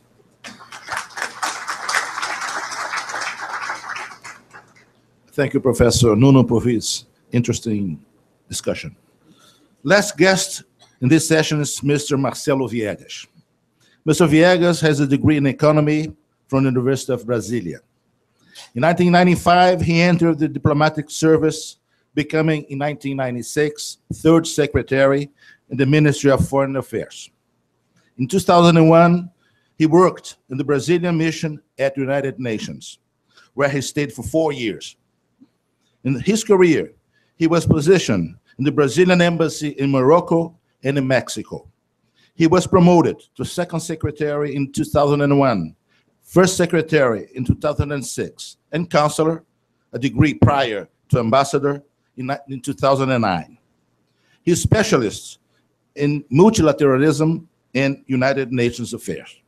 Current Counselor Viegas is Chief United Nations Division at Ministry of Foreign Affairs. Counselor Viegas, it's yours now. Thank you very much. And I'd like to thank the organizers very much for their invitation to participate in this panel. It's an honor. And I have to start also excusing myself with you, because I am not a scholar. I am more of a practitioner, and I'm here in fact, probably because my position as a practitioner, but not to deliver an official position, the Brazilian official position regarding these issues, but contributing more in my personal capacity, of course. Thank you. I'm also not part of the network, and it's a clarification I like to make because of some of the conversations I had last night with some of you. And I'm not used to making scholarly presentations, therefore, so this could be a bit less, let's say, less fluid than the presentations of both professors that preceded me. I would also, my intention here would be to do a short presentation on what we see as the zone of peace and cooperation of the South Atlantic. Of course, the Admiral has already presented a bit of it, so I don't have to be that thorough in it. And try to react a bit to some of the proposals or premises put forward by the two panelists that spoke before me. I'll try to be brief so we leave more space for debate as we go on. Well, the Zone of Peace of Cooperation of the South Atlantic is an initiative that was adopted at the UN level in 1986. It's a proposal which had Brazil as one of its strong backers since the beginning. It is comprised of all the countries in Africa and in well, most of the countries in Africa and South America that have an Atlantic border. It extends a bit beyond the strict South Atlantic border because in Africa it goes all the way up to Senegal, for instance, Cape Verde also. So it's basically comprised of 24 countries. It was expanded twice to incorporate South Africa and Namibia, who weren't in a position to join when at the moment of its establishment. And it was established during the Cold War era as a means to promote a commonality of views and an approximation between the both shores of the Atlantic, and to avoid that the confrontation logic that prevailed amongst East and West in outside the area of the South Atlantic, that it could manifest itself within the region. As the Admiral said, after this Cold War was over, perhaps it lost, or some people saw it as losing some of its reason for existence. But now the emergence of transnational and challenges of other nature, and the emergence of the Atlantic, as was presented, of the South Atlantic, as was presented by two of the panelists before this panel, also as an important region, an energy producing region, and an important resource origin, has brought it back to fore, has made it relevant once more, and has led the countries that integrated to start promoting it once again. The ZPCSA today has started its ministerial meetings format. It held its latest meeting in Montevideo last year, in the beginning of 2013, after a 6-year hiatus. As the Admiral has already highlighted, the 24 ministers, 24 countries that participate in the grouping were present. We had, for the first time, the participation of ministers of defense. What we arrived at in Montevideo were agreements for the further institutionalization of the ZPCSA, and these will have worked out with the scheduling of biannual ministerial meetings, with the establishment of high-level meetings at the margins of the UN General Assembly, and they were held in 2013, 2004, and 2012, 2013 will be held in 2014 also. We agreed on holding next year another ministerial that should be held in Cape Verde, and I'm glad to see here Minister Victor Borges participating in this debate. And we also established a point of contact network and a coordinating contact group in New York to push the process forward. There were two working groups also established to promote cooperation and trade amongst the countries in the region. For Brazil, the zone of peace and cooperation of the South Atlantic is a natural priority. As I said, we were one of the original promoters of it. We hosted 2 of its 7 ministerials. We also promoted a round table on the build-up for the Montevideo ministerial. We gave strong backing to the Montevideo ministerial, and we are working out with Cape Verde how to help them out in hosting next year's ministerial. And why is it a priority? It is a priority because we share with the countries in the region a commonality of views and of interests. And of course, there is a security dimension to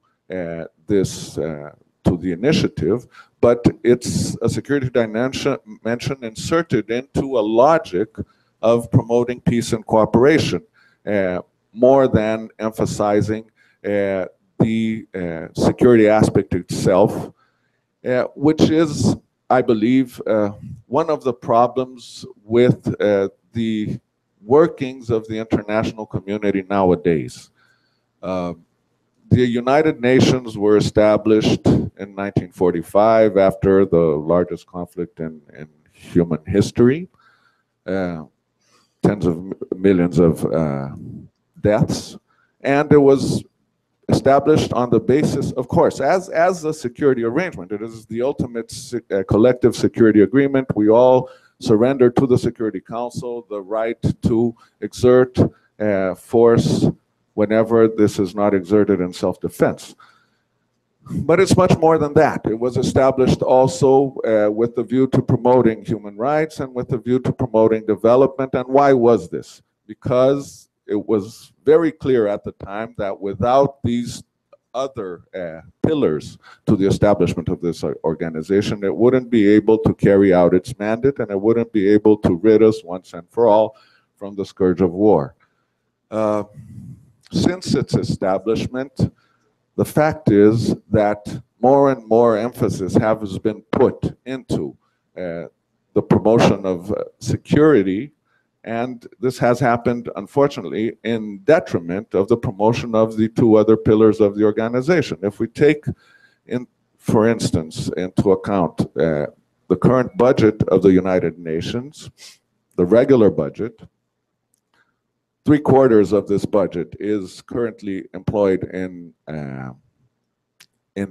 paying for the structure and payroll of the organization itself, and another 20% is used for 2 special political missions, which are essentially a translation of what could be seen as peacekeeping operations, which in general are financed by the peacekeeping operations budget, and 2 of these, Afghanistan and Iraq, take up 20% of the budget of the UN. So, of course, there's some overlap between the 2 figures, but with 20% going to these objectives and another 75 going to keeping the structure itself, you see that very little is left for the promotion of human rights and development.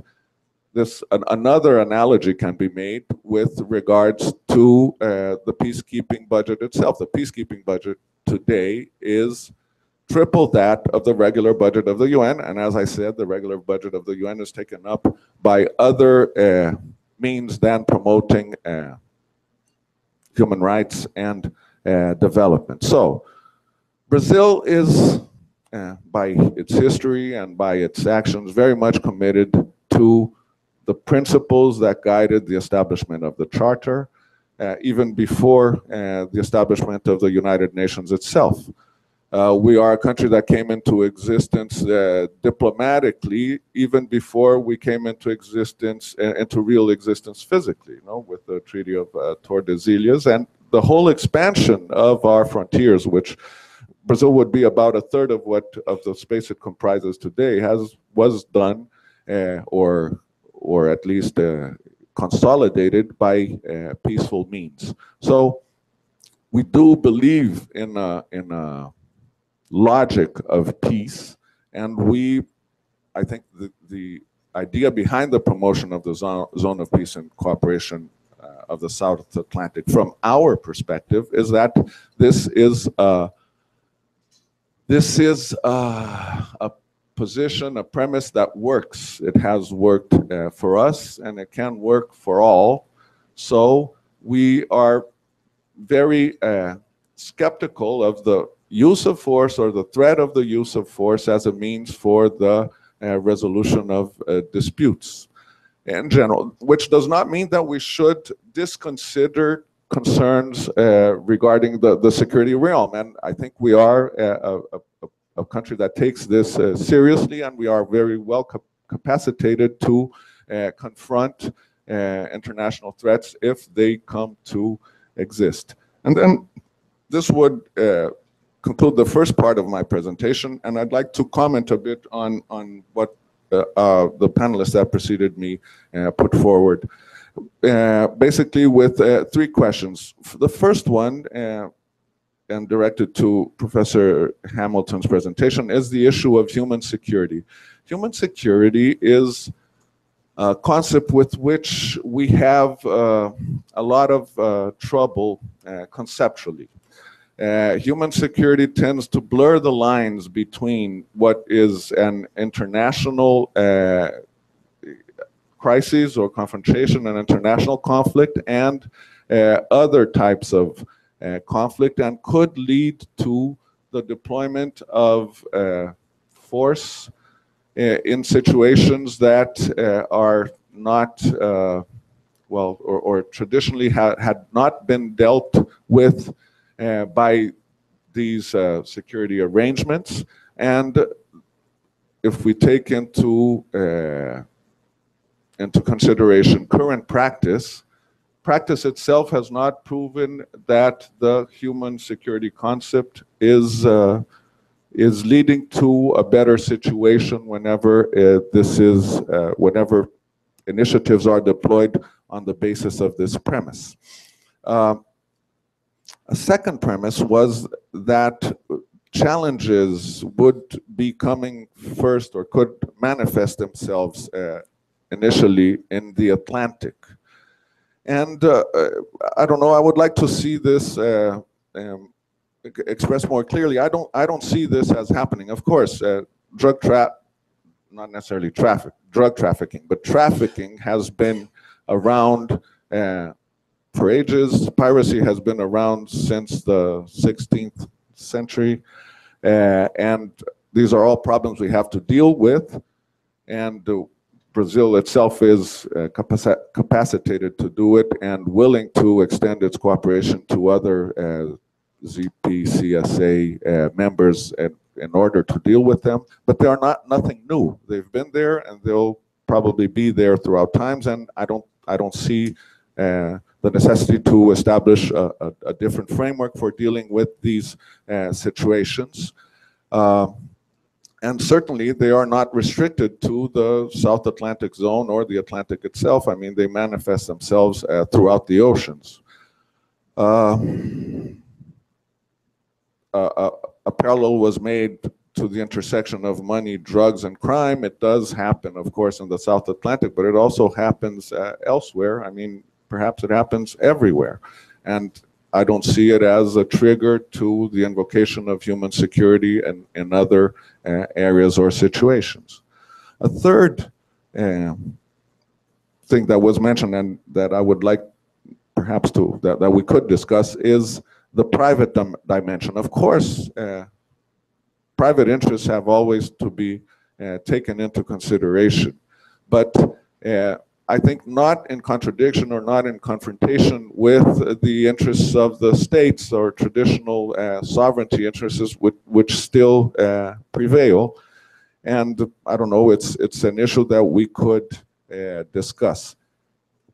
Professor Hamilton also mentioned the South Atlantic as the most Pacific Ocean, and of course, I agree with him totally. I think this has not happened by accident. It certainly has not happened by accident in the South Atlantic, where this logic of security as a component, but not as a main component of combination or articulation between countries, has prevailed. And to conclude, and perhaps because my time is running out, and then I could leave comments to Professor Nuno Severiano's presentation to a later moment, I would tend to agree with Professor Hamilton's proposal that we should go beyond a traditional security approach in dealing with issues in the South Atlantic, but then the emphasis here is that we should go beyond the traditional security approach, and we need a broader approach to deal with the issues in the region. And I think this would be conducive to keeping the Atlantic as the most peaceful or most Pacific ocean in the world. Thank you.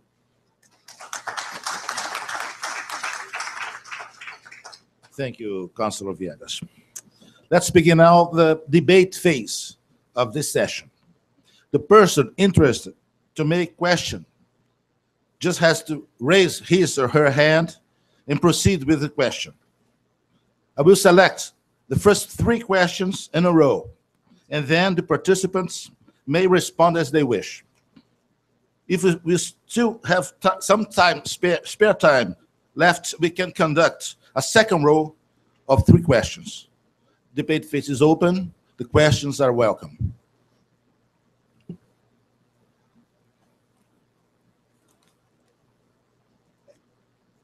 Sir, please.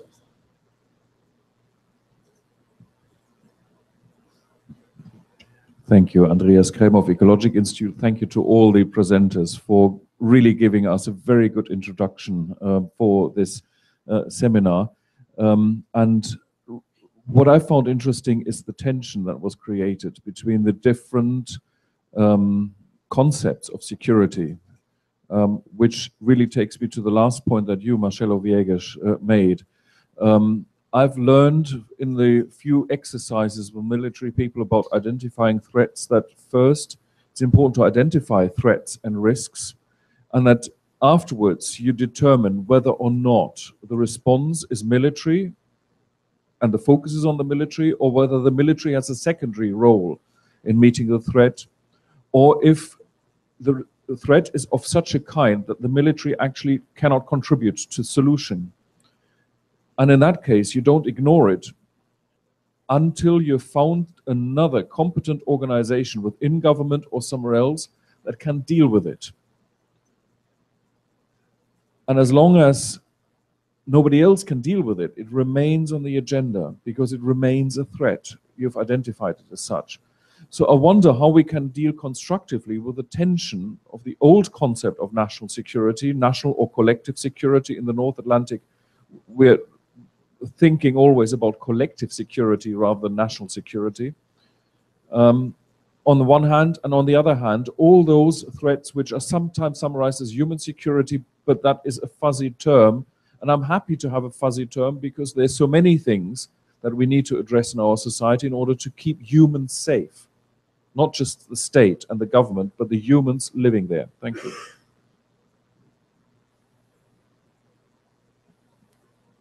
Is there any more question? That gentleman right there.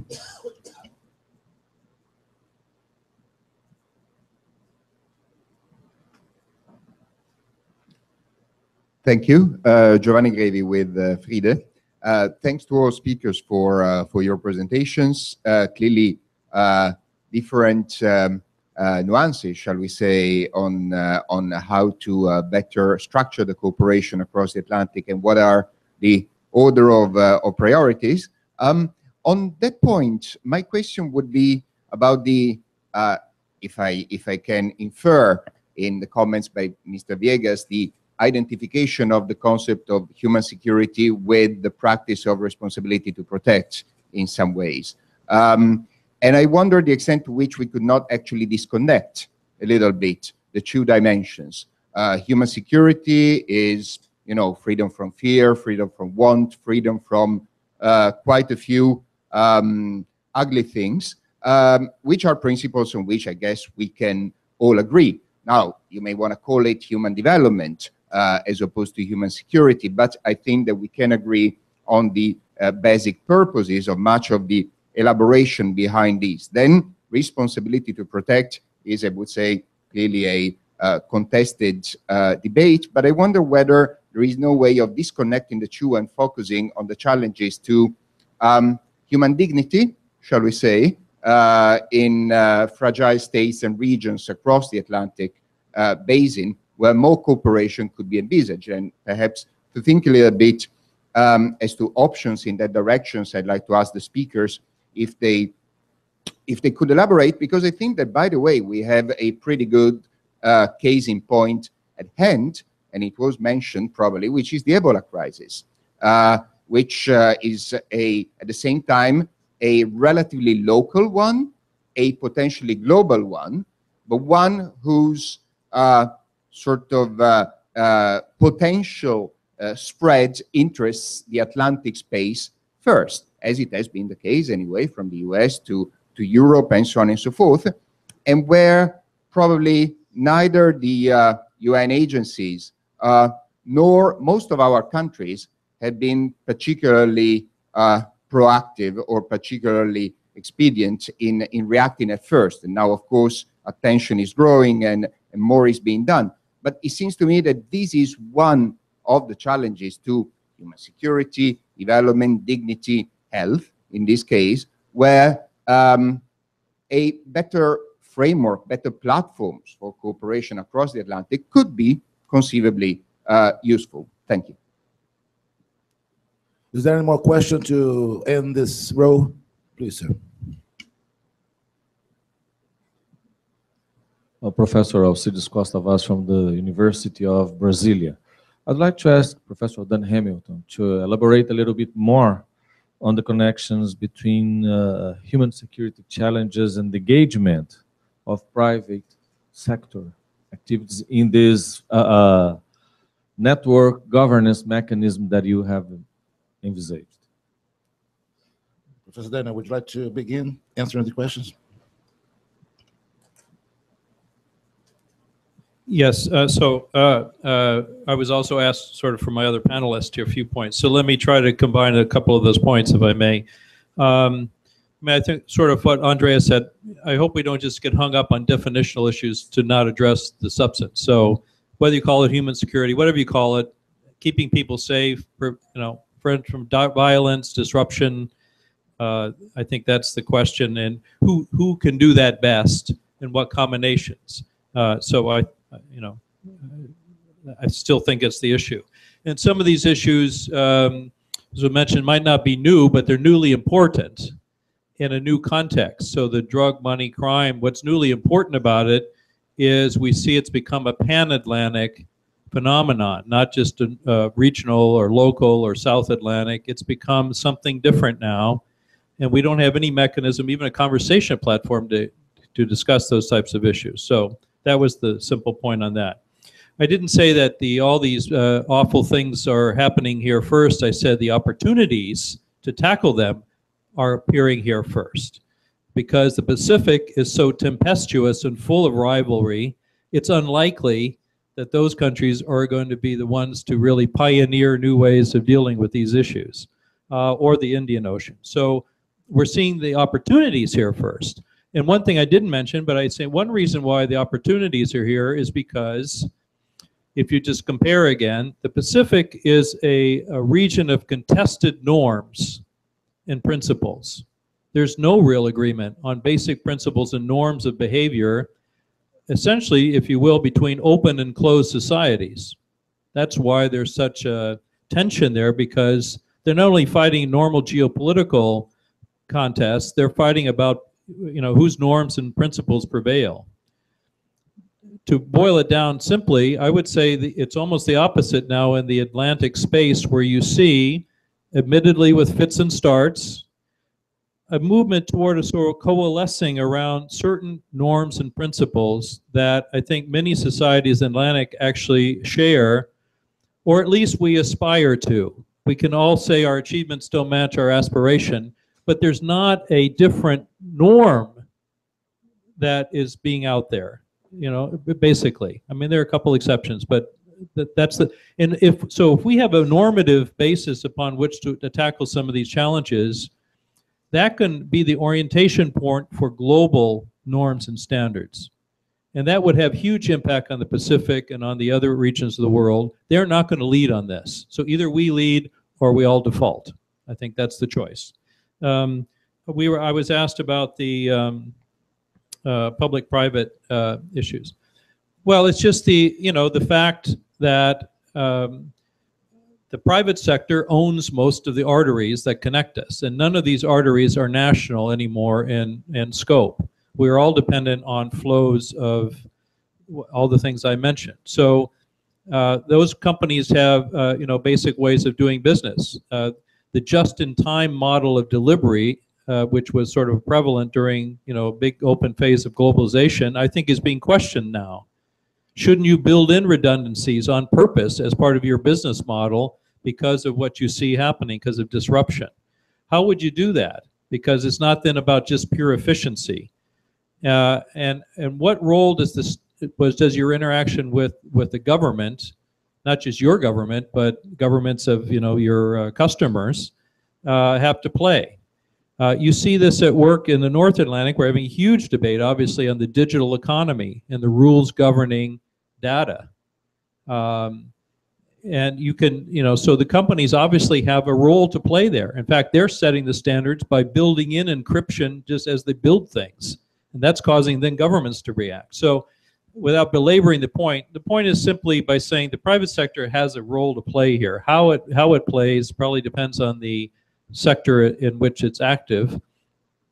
But to simply make it an either-or choice, I think doesn't get us all too far. That's why I use the one example of movement of goods across the ocean. That's something we can sort of identify with. Maritime traffic, increasingly subject to disruption. And that has huge ripple effects, not only goods, but energy. If you would take, again, our notion that we have potentially some basic norms and principles we could apply, perhaps there's new ways of thinking. It's more about networked security than hierarchical security. And I think that's, again, where the Atlantic could be a pioneer, the idea of network security. And so we could go on from there.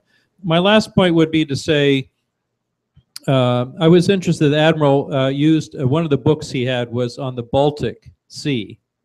I know Olaf Knudsen, actually, and I used to be in, my portfolio was the Baltic. I just came from Helsinki, actually. The thing that's interesting about the Baltic Sea region, it's a region where countries of very, very different institutional affiliations actually have to live with each other and tackle common issues. The Council of Baltic Sea States, you can argue how effective it is, but it exists and there are lots of cooperative mechanisms there. Includes countries, Russia, and includes, NATO countries, and includes Sweden, Finland. I mean, it includes just a mix. And actually that's the relevance of it, is countries of different affiliations actually come together and talk about common issues. Even the Pacific, think about this. We've been saying how the real tensions, the explosive tensions are in the Pacific. And yet despite, and a region of contested norms, open and closed societies, and yet somehow that whole melange of humanity has agreed on certain frameworks that are Pacific in nature. they actually meet together. Again, you can argue how well it works, but it's much better now than it was 20 years ago when nothing existed in the Pacific, until finally some people, think tanks, actually said, something's happening here. We're starting to connect in ways we hadn't in the past, and despite our differences, maybe at least we should talk about it. So curiously, there's more regional thinking in the Pacific, an area of so much tension and diversity, more diversity, frankly, than the Atlantic, than there is in the Atlantic. And so it seems to me at least that should give us some pause to think about how we could do it. It's not exclusivist. This is all about what the Europeans call variable geometry, right? We're all in lots of different kind of groupings. And I think my simple pitch is we should think a little harder about this new realm of security, and that there are different actors that should be part of the conversation.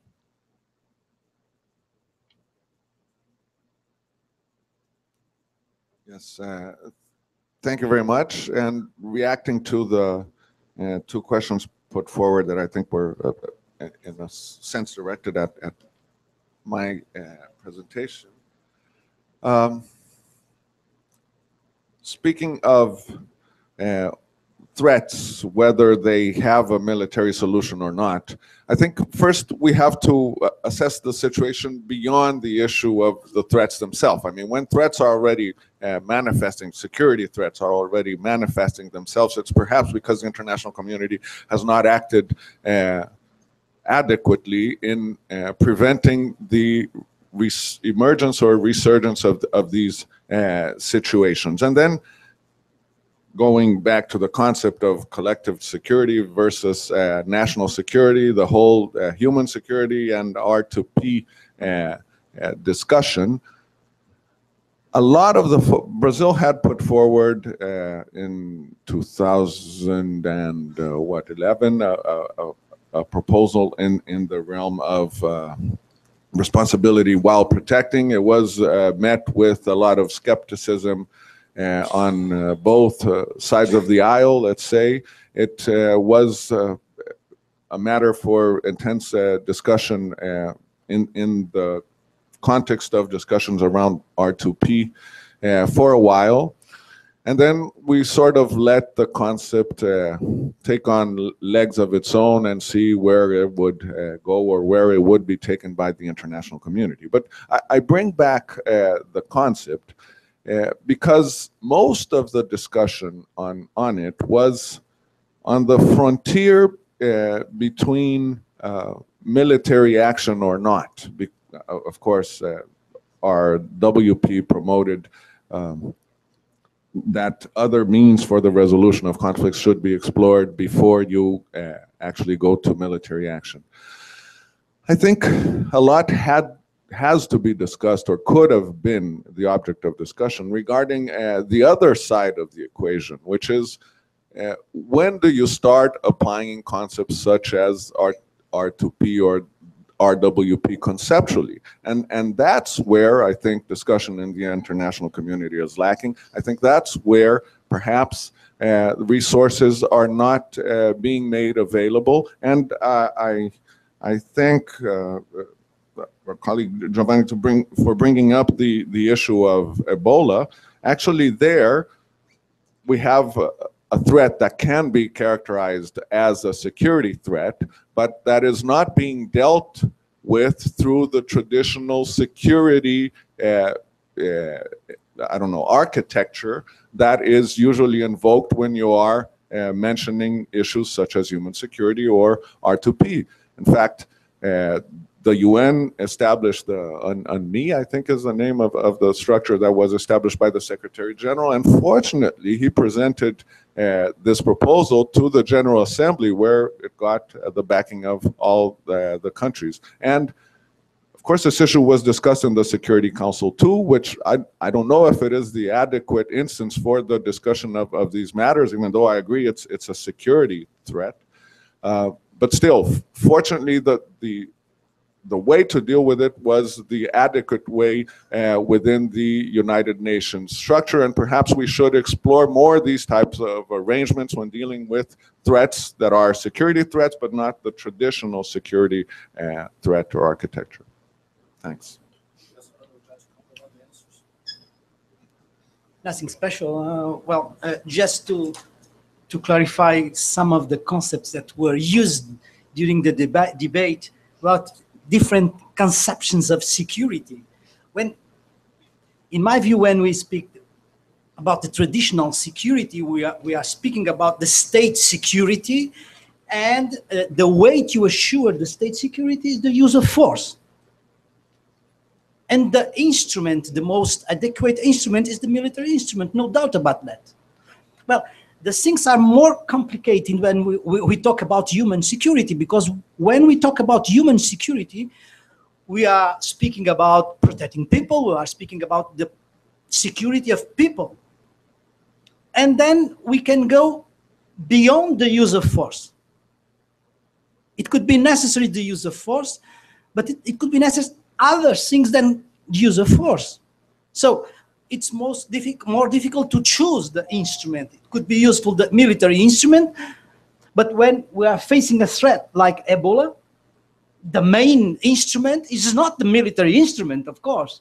So anyway, for this complexity, I think of course the private sector can have an important role, but the states still have the main role, and they have to cooperate among themselves to the coordination of the main actions in the international scene.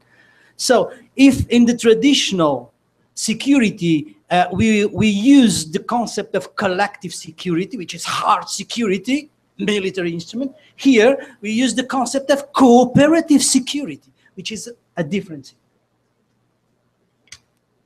Unfortunately, the debate phase is over. Ladies and gentlemen, unfortunately, the oceans have had an important contribution to the survival of man since antiquity. They have been a source of getting food and keeping the environment balanced. And lately, the places where oil and metal nodules are extracted from. Men have fought wars over the oceans, and their dominion has occurred mainly by the control of sea lanes of communications. Intellectuals like Alfred Thayer Manhã and Sir Julian Corbett formulated theories to comprehend how nations had control of the seas and what factors were affected by these controls, theories to explain what really happened in practice. The Atlantic Ocean has become quite relevant in recent years. The traditional 20th century threats have given room to new threats, many of them diffused, but certainly interconnected. New security issues and regional integration, international agendas have emerged. The seminar, conducted by the Getúlio Vargas Foundation, has the purpose to promote and encourage discussions involving these important issues. The question that deserves all this intellectual reflection is, what are the relevant patterns of continuity and change in terms of security issues? Professor Daniel has recognized with his knowledge and erudition these patterns and presented an interesting, unique vision of how these security issues are to be discussed. This is an interesting perception of a scholar who dominates the subject matter with extreme depth. Professor Nuno, with his vast knowledge in international relations, has brought us not only an European vision of security matters, but also a Portuguese view, and I may admit this vision connects itself in some ways with some Brazilian scholars' opinions. His perception of security issues are original and deep. Finally, Councillor Viegas holds a vast experience in diplomatic affairs.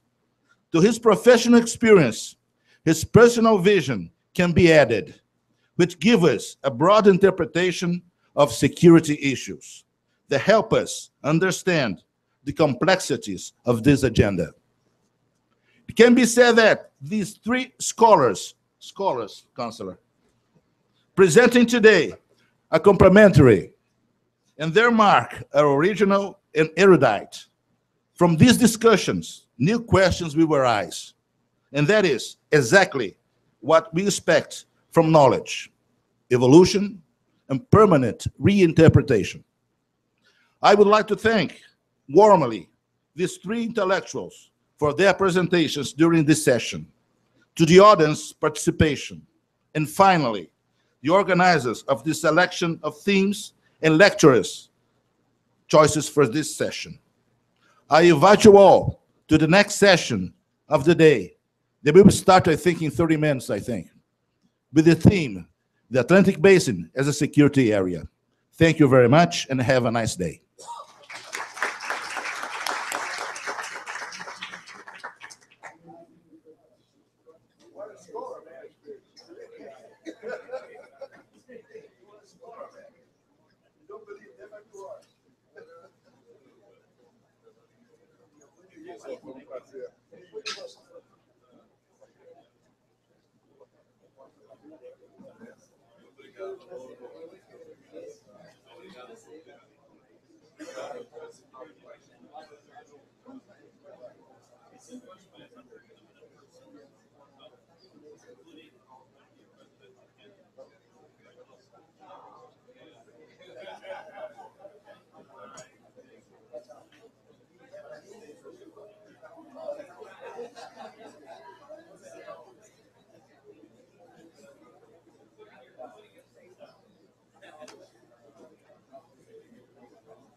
Só tinha a tela.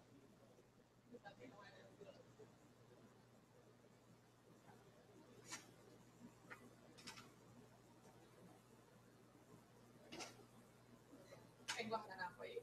Tem, mas tá tudo preparado aqui. Ah, dá que eu vou botando isso daí. Eu tô contando que eu construí. Eu vou, só quero pegar meu programa para confirmar.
Não, mas as pessoas devem ter. Lógico.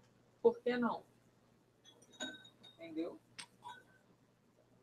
Tu viu aqui a tia de Desirê? Uma tia de Desirê.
Aham.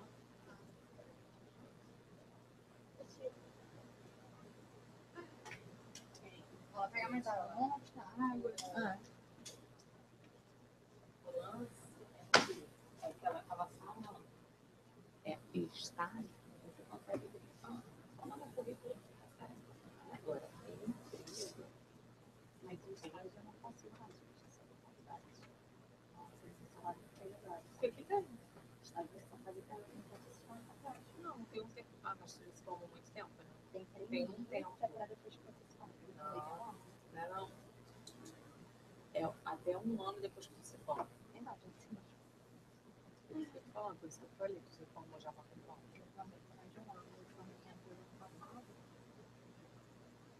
Aí eles estavam falando que tipo que. Eu acho muito tarde. Deixa eu ajeitar aqui.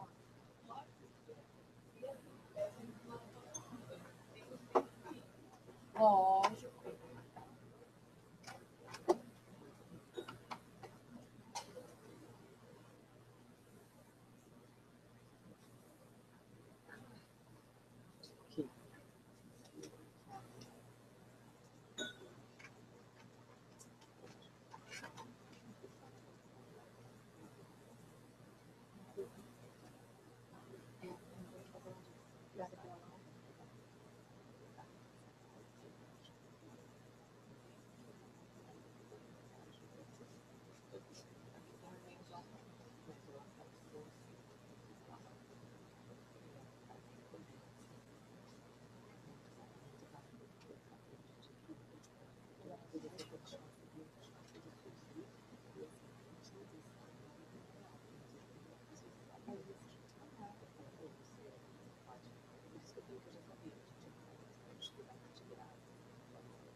É isso aqui, não é dessa mesa de agora? Não sei o que foi. Ah, tá.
Tem mais compra agora não, né? Depois não pega mais.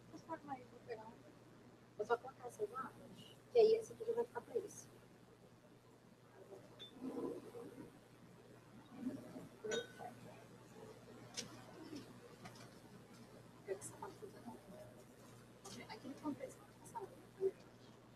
Eu tenho um desses, se mandar em compra.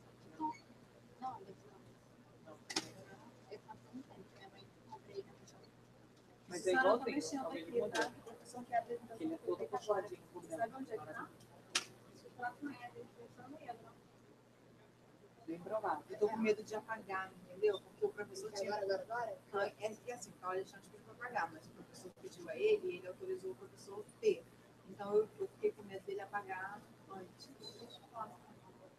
Eu acho que ele tá no banheiro.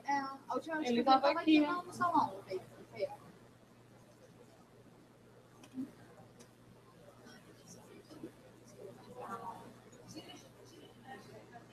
Tá aqui já. Beleza.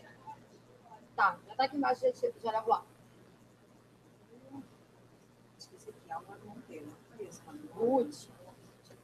O último não, o Almirante.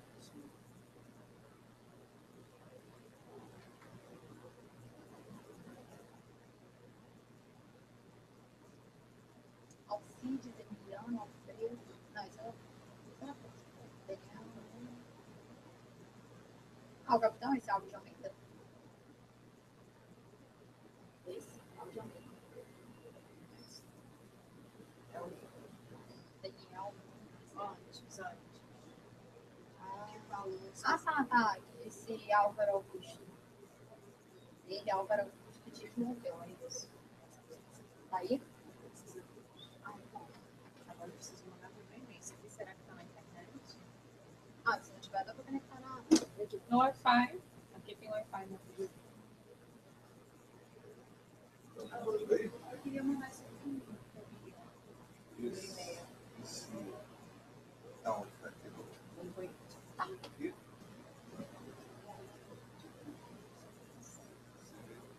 Tá. Aqui, tá vendo aí? Ah, vai saber.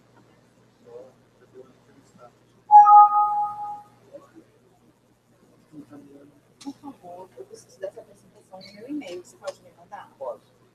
Vou te dar meu e-mail. Posso passar pelo meu e-mail? Gabriela, Ela tá salva aqui, né?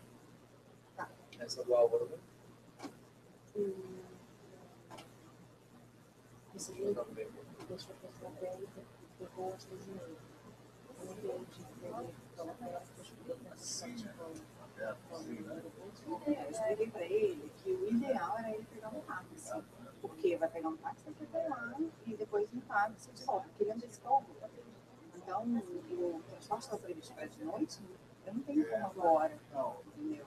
Então, se a gente conseguisse um táxi aqui de baixo para levar, a gente pagaria também com táxi. Entendeu? Na hora do almoço a gente tem esse cuidado para conhecer alguém. Agora, se não tiver, pega R$100.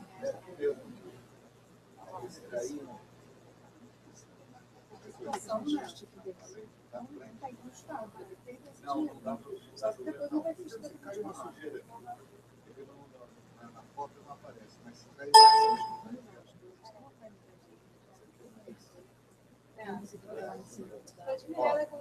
ó. Não. De negócio. Eu vou conversar com ele para mim. Até porque eu tenho que dar R$100, R$102 para o Camiliano, que ele quer agora. Que ele falou que só esse daí, só esse também. Então, e aquele outro. Você não pode fazer. Beleza. Ah, não, tô anotando aqui atrás, pode ser. Não, aqui você tira o V, vai pro X, vai pro C. Beleza. Aí esse xero foi errado.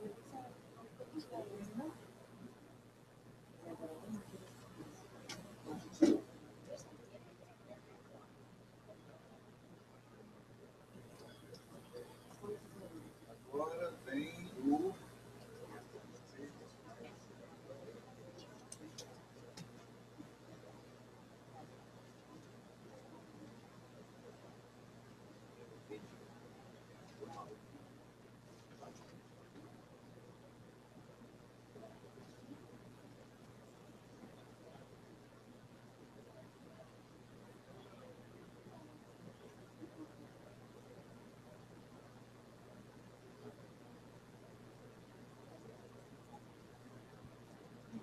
Eu acho que eu vou ter que chamar.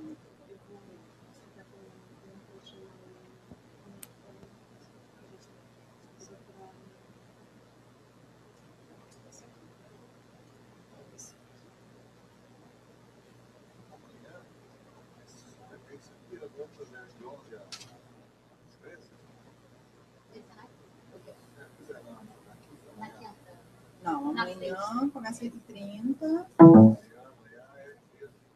3. 8h30 às 17h. Vocês querem que eu tudo aqui não tem que você deixar as pessoas. Ah, não, aqui a gente não tem 23, porque são só os estudos. Aí eles não que é 24, 24, que é do 11 Mais meia hora. Não, meia hora não dá. Vai acabar o papo. Você pode acontecer a gente lá falar? Espera um pouquinho, aí eles vão. Quando eles começarem a preparar, o pessoal vai a mesa, aí se a gente vai mais um pouco, chamar o cara. Essa aí, ela vai. Tá bom, obrigado, tá?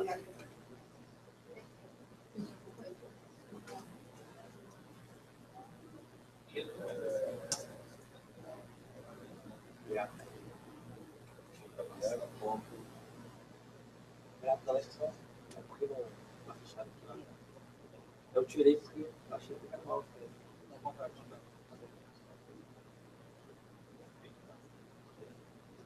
Sumiu o mouse, parou de funcionar.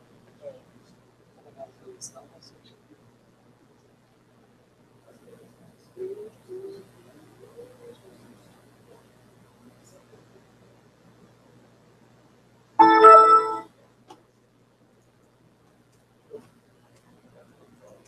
E aí, seu aprendiz está bem?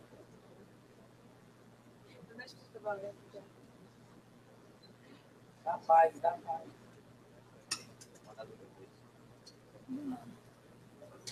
Esse aqui.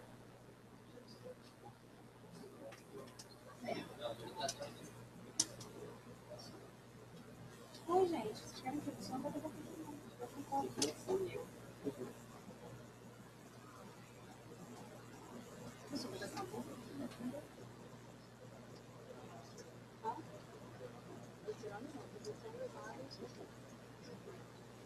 antes de botando alguma coisa.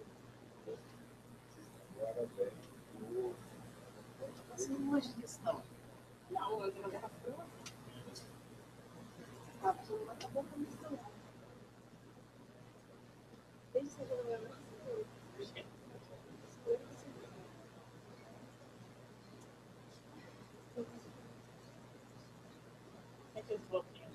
hoje eu não sou tiro, tá? Eu mudei sim. É? Não consegui dormir. Ah, peguei os nossos vindo pra cá, um ônibus um pouco pra mim, lá pra cá. Igual aqui. Ficou aqui de papel pra essa parte aqui, não. Pode ser assim?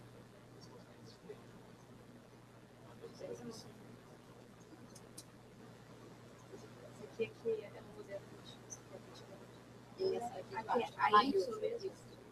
Sim, ó. Não, tá bom, eu confio. Não, pode ficar, porque eu já vou pegar essa aí.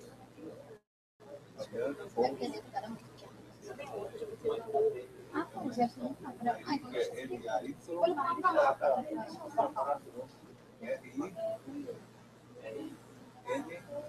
CK. Aí, qual que é o referência? É arroba fv.br. Assim mesmo. Campeana Mairi, fgv.arroba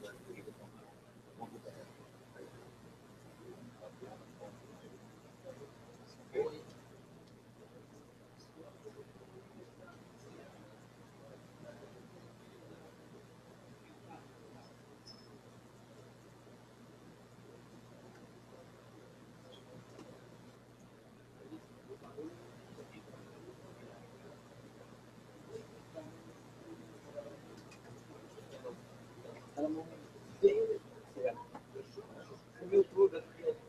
A hora que eu cheguei, ela estava mexendo. Estava onde? Estava dentro do Tatal. Ficava assim. São 3 dias também.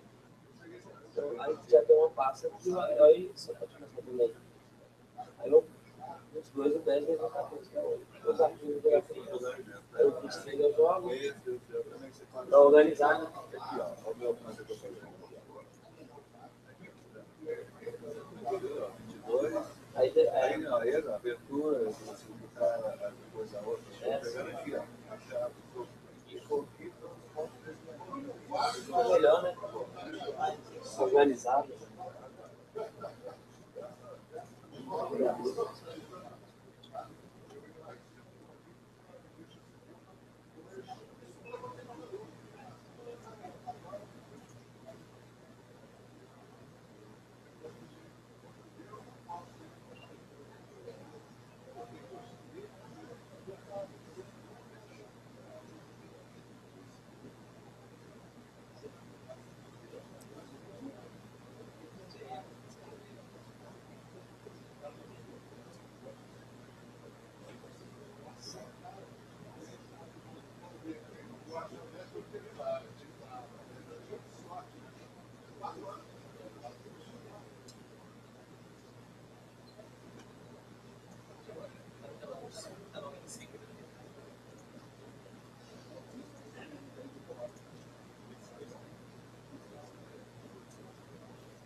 Tá funcionando.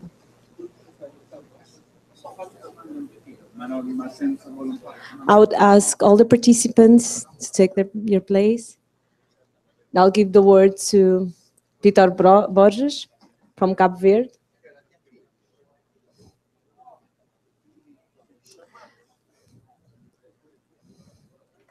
Let's start the last session of our morning.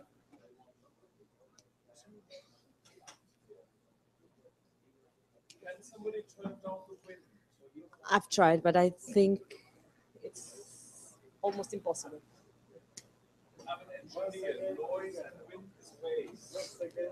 I will talk again. I'll ask all the speakers to take their place.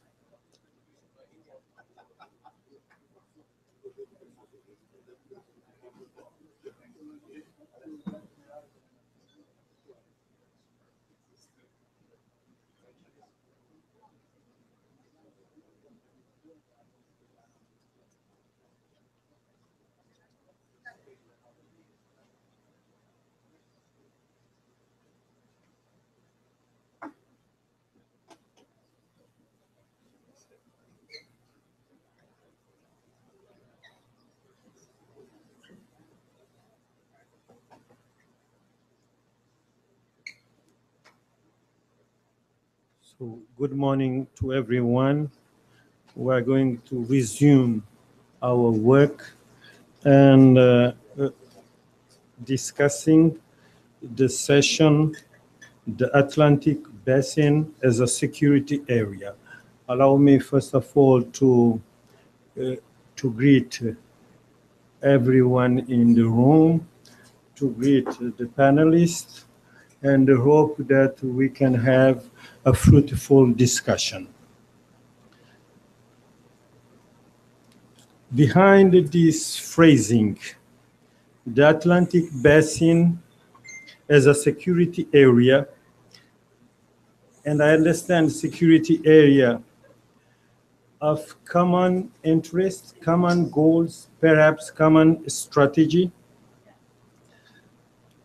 and I think common strategy by actors, by states, by regional entities whose existence is legal.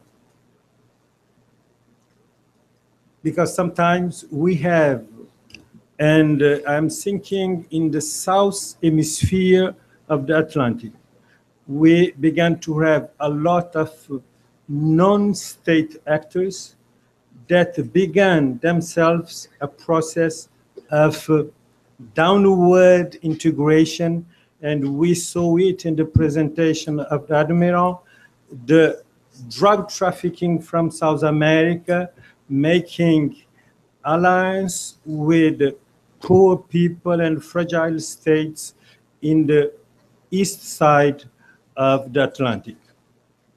We live in a time of security angst. Insecurity symptoms are visible at personal, familial, social, political, and international level.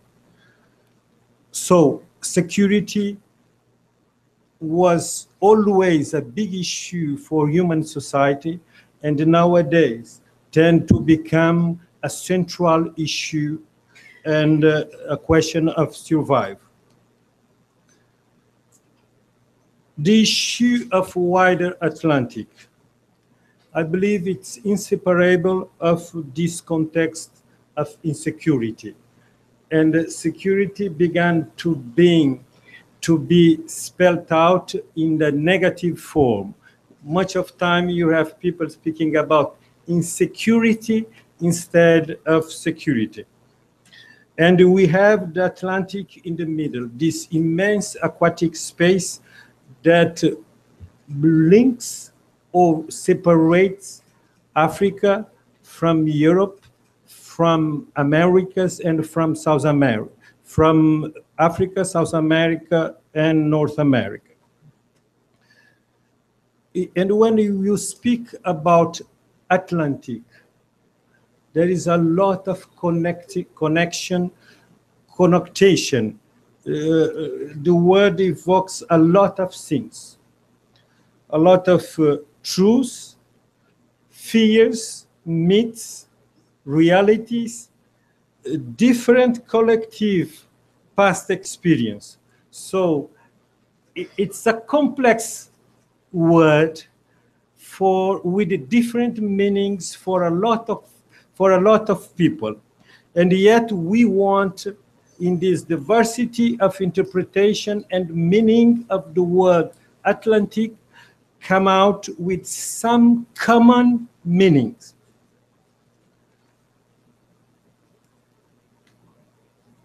Atlantic is a biophysical reality, but most of this physical dimension, I believe Atlantic is a social and a political construct. And even we want to emphasize the physical dimension of the Atlantic, I believe that we must have this social and political construct as the main focus for our discussion, because this social and political scheme will influence all the interpretation of the physical dimension. And I personally commend the CEDAW and the European Commission for this ambitious project, the Atlantic Future. Because of those goals of understanding the Atlantic, of apprehending the challenge, the change, and continuities that we can observe in the Atlantic, to discern the interest and the role of different stakeholders, and to disseminate this information to allow us to better understand the complexity of the Atlantic. And it's to speak about this complexity of the Atlantic that in terms of security, that we have this panel. This panel with three important people and very known in our circle of reflection. I will introduce them very shortly, because you have in the paper all information about them, and because we do not have enough time. But I would begin with Alfredo Valadão, that is a Brazilian living in Paris, or a Brazilian from Paris, that is professor in Sciences Po at the University of Paris. On my right, you have Emiliano Alexandre. He is Italian, used to work for German Marshall Fund, and just now, I believe he is living in Vienna and working with OSCE. And finally, Alcides Vaz from the University of São Paulo, Brasilia, but he studied at the University of São Paulo, and working with the Institute for International Relations at the University of Brasilia. I will begin giving the floor to Alfredo Valadão, saying that if he could make his first statement in 10-15 minutes, we'll have much more time for interaction with the public. Try to keep your statement in this 15 minutes for the first statement. You have the floor. Thank you, Victor. Are you hearing me? It's okay? Okay. Okay. First, I live in Paris because someone has to get a sacrifice for his motherland. So. I feel a little bit out of breath because Carlos Ivan and Dan Hamilton and the Admiral, they all said more or less what I wanted to say. Because, so I'll try to go quickly on this, and maybe to give some new perspectives.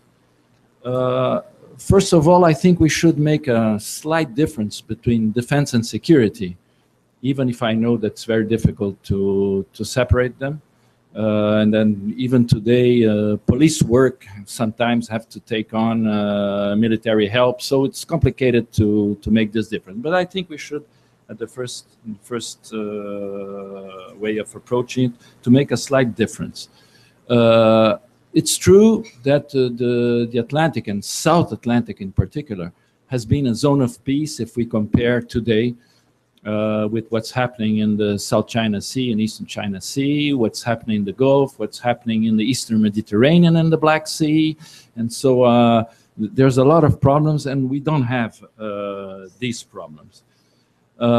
Maybe, and that I will be a slightly different point of view than my friend Marcel Viegas.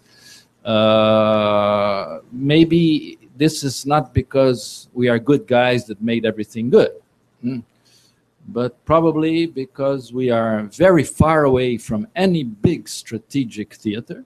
And so we threaten nobody, and nobody threatens us, in fact. Nobody really feels threatened by South Africa, by South America, things like that. So we don't we are not a magnet for a great power rivalry inside our lake here. And then another thing, it's a dirty little secret that we all have in the South Atlantic, is that our security against big powers was done in the 19th century by the UK Navy and the 20th century by the US Navy. And I would like to just remember that one of the most important naval exercises of our fleet in Brazil is the UNITAS exercises with the United States in the South Atlantic every year for the last 43 years, I think, or 47, 43, and I think 43 years.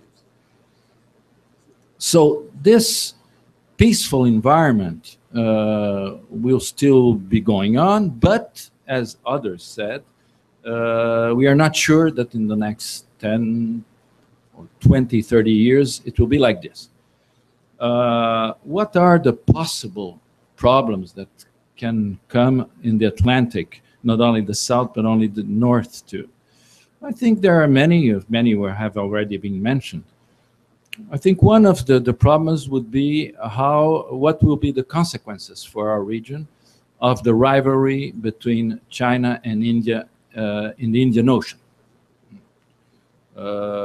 Brazil has been doing naval exercises with India and South Africa in the IPS framework. What will happen if we have a real rivalry between China and India coming down to the Good Hope Cape? It's already coming down a little bit. India's seeking bases near Mozambique and China too. So what will happen? The second, and nobody talked about it, is rivalry, big power rivalry for resources in the Arctic and the Antarctic. With climate change, probably the problem of the Antarctic will be reopened somewhere down the line. And there are many territorial claims there, and most of them in our part comes from Europe and South America too. So what will happen there could have some problems. And in the Arctic, you already have a starting of a rivalry between big powers there for the northern transit route and for oil. So this can make something. And let's not forget, we are entering a new phase of Cold Peace or Cold War peace, we don't know yet, with Russia, that will keep going on. It will not subsidize. And so this could have an impact in North Atlantic security directly on this. So for all these defense problems, how can we act together? I think it's very difficult to act together. Nobody is ripe for that. And secondly, the capabilities of everybody is so different that it's complicated. So maybe the action will be more diplomatic in a certain sense, and how we can, in the Atlantic, have some diplomatic consensus on these problems, if it is possible. It's not always possible. And let's face it, we will all rely more or less on US power, even if US, we are saying that US is getting out. If things get really rough and we don't have the means, we will all be praying for the US cavalry to come down here, and be it Africans or whatever. But we are not yet there. We have 20, 30 years in front of us. We don't know what will happen. So I'll go more to the second part, which is security. And security is more short term, because when we talk about security, we talk about the usual culprits. We already make a lot of them, which is terrorism, organized crime, drug and human trafficking, piracy, urban violence, intrastate conflict, disease with Ebola, whatever. These are short-term problems that can lead to even failed states and a lot of problems that we have to cope with. And we are coping with it in a certain sense. We have a lot of cooperation going on between South American countries, United States, Europe, African countries. We have a lot of on an issue-by-issue cooperation, a lot of it. And the question is that why the Atlantic? And in my view, it is because maybe in the Atlantic, these, how we can call it, soft security, it's not so soft, but soft security problems are the most integrated in the world. The networks of criminality, of this kind of problem, are much more integrated in the Atlantic. And you have a kind of network, a transatlantic network, south and north, that is every day more integrated and working closely, which means that international organized crime is much more integrated than ourselves in this region. They already think in Atlantic terms. So probably we will have to have a response, some form of response in Atlantic terms. Obviously, we are having this on an issue-by-issue basis, more or less like coalition of the willing, if we take this old idea, which is plurilateral cooperations with the countries that agree to work on these kind of problems. But if you really want to be efficient in that, maybe little by little we have to have some form of dialogue on how to put all this together. I don't know if it is what Dan said about Atlantic human security. A lot of people don't like the word, but some form of conversation, of dialogue on how we can coordinate these things and how we can more or less cooperate, I think that will be very important. The problem here, when we talk about coordination of this or even conversations on this, is the question of capabilities that I will leave to my friend Alcides. Obviously, we have so different countries with so different capabilities, different capacities, that how can we have a dialogue with such huge disparities on how people, or what people can put on the table? And this is complicated. But I would like to stress a more specific question, which is the link between security and development that my friend Vitor is always saying all the things we have. Obviously, development is a long-term goal. We cannot develop in one day.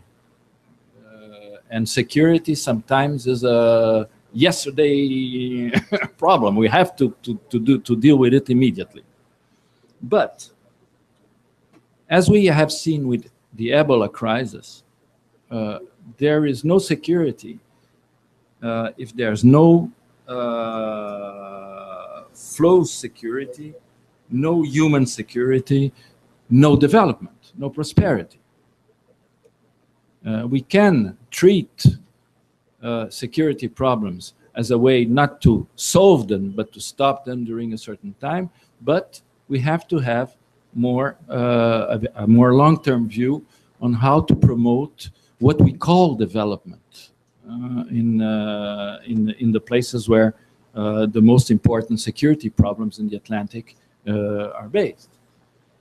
And here we have a real problem. We have a real problem because we don't know anymore what development means and how development should be promoted. Let's not forget that the idea of development was put together at the beginning of at the end of the 1940s at the ECLAC, the Economic Commission for Latin America, which you have some important economists there, who developed the idea of development. Nobody talked about development before. It was even before most of the decolonizing of Africa. And the idea of development since the beginning was this idea of we can develop by industrialization. This was the idea of this. And the problem is, the first idea was if we want to get prosperous, we have to develop industry, a national industry, a vertically integrated value chains of national industry. And that will promote development. This national vertical integration of industry has been put aside by what we call today the transnational chain of values, where the only way to do is to find niches in this transnational chain of values, and from these niches try to have development around. The most important example, for example, the most telling example was Costa Rica, that got a fabric of chips for the whole world there. They took China, that could insert itself as a niche producer of final goods for the big transnational chains. The problem today is that even that is being superseded by a new way of organizing the economy that I would call a global network of value. With what is happening now, the convergence of all the communication technologies, internet, etc., we are having a much more fragmented, much more distributed way of doing business. And this means, for example, that today, if you want to sell a car in the United States, it's cheaper to build a car in the United States than in China. When that happens, things change, and change a lot. And this is the future that's arriving at us like a train with high-speed train. In the next 10 years, this will change a lot with all these new technologies that are coming on. So, if development through industrialization has become uneconomical in a certain sense, and development as a niche strategy or as national chains, what is development? What will happen with countries in Latin America, with countries in Africa, etc., etc.? How can they become more prosperous in this new world if you don't have all this for it? So I'll finish with saying that maybe linked to this idea of some conversation on the Atlantic security, we could think about a conversation on what is today how can we in the Atlantic further development, further prosperity. In this new world, we need some place where we can talk together. Because this new world is being put together in the United States by private sector, in Europe, also some clusters in Latin America, 1 or 2 clusters in Africa. And all this, you have to talk about all this to know what we can do to further prosperity in order to further security, as you say, which doesn't mean that we should do only that, because security is an immediate problem for a lot of problems. The problem here is who should be in this dialogue. Maybe something like an economic commission for the Atlantic, as we had in the 48, 47, the Economic Commission for Latin America, which was the first Economic Commission of the UN. Maybe an Economic Commission for the Atlantic could do that under a UN umbrella. Or if it's not that, who will be there? Is it a multi-stakeholder format like we have in ITU for cyberspace and other things like that? I don't know. How do you put private sector and NGOs in it? I don't know. Should it be only states? I'm not sure that only states can do that. Or maybe regions, subnational regions or supranational regions. One thing I know is that it's very difficult to have discussions on economics and on development and discussions on security if we don't take care of the regional organizations that are in the Atlantic. We have a lot of regional organizations that deal with security in Africa, in South America, in Latin America, in North America, etc., etc. And these organizations have to find a way, some way, of discussing these problems between themselves. So that's more or less what I wanted to say, because all the rest that I wanted to say, everybody has said before me. So thank you very much. Thank you, Valadon. Thank you. And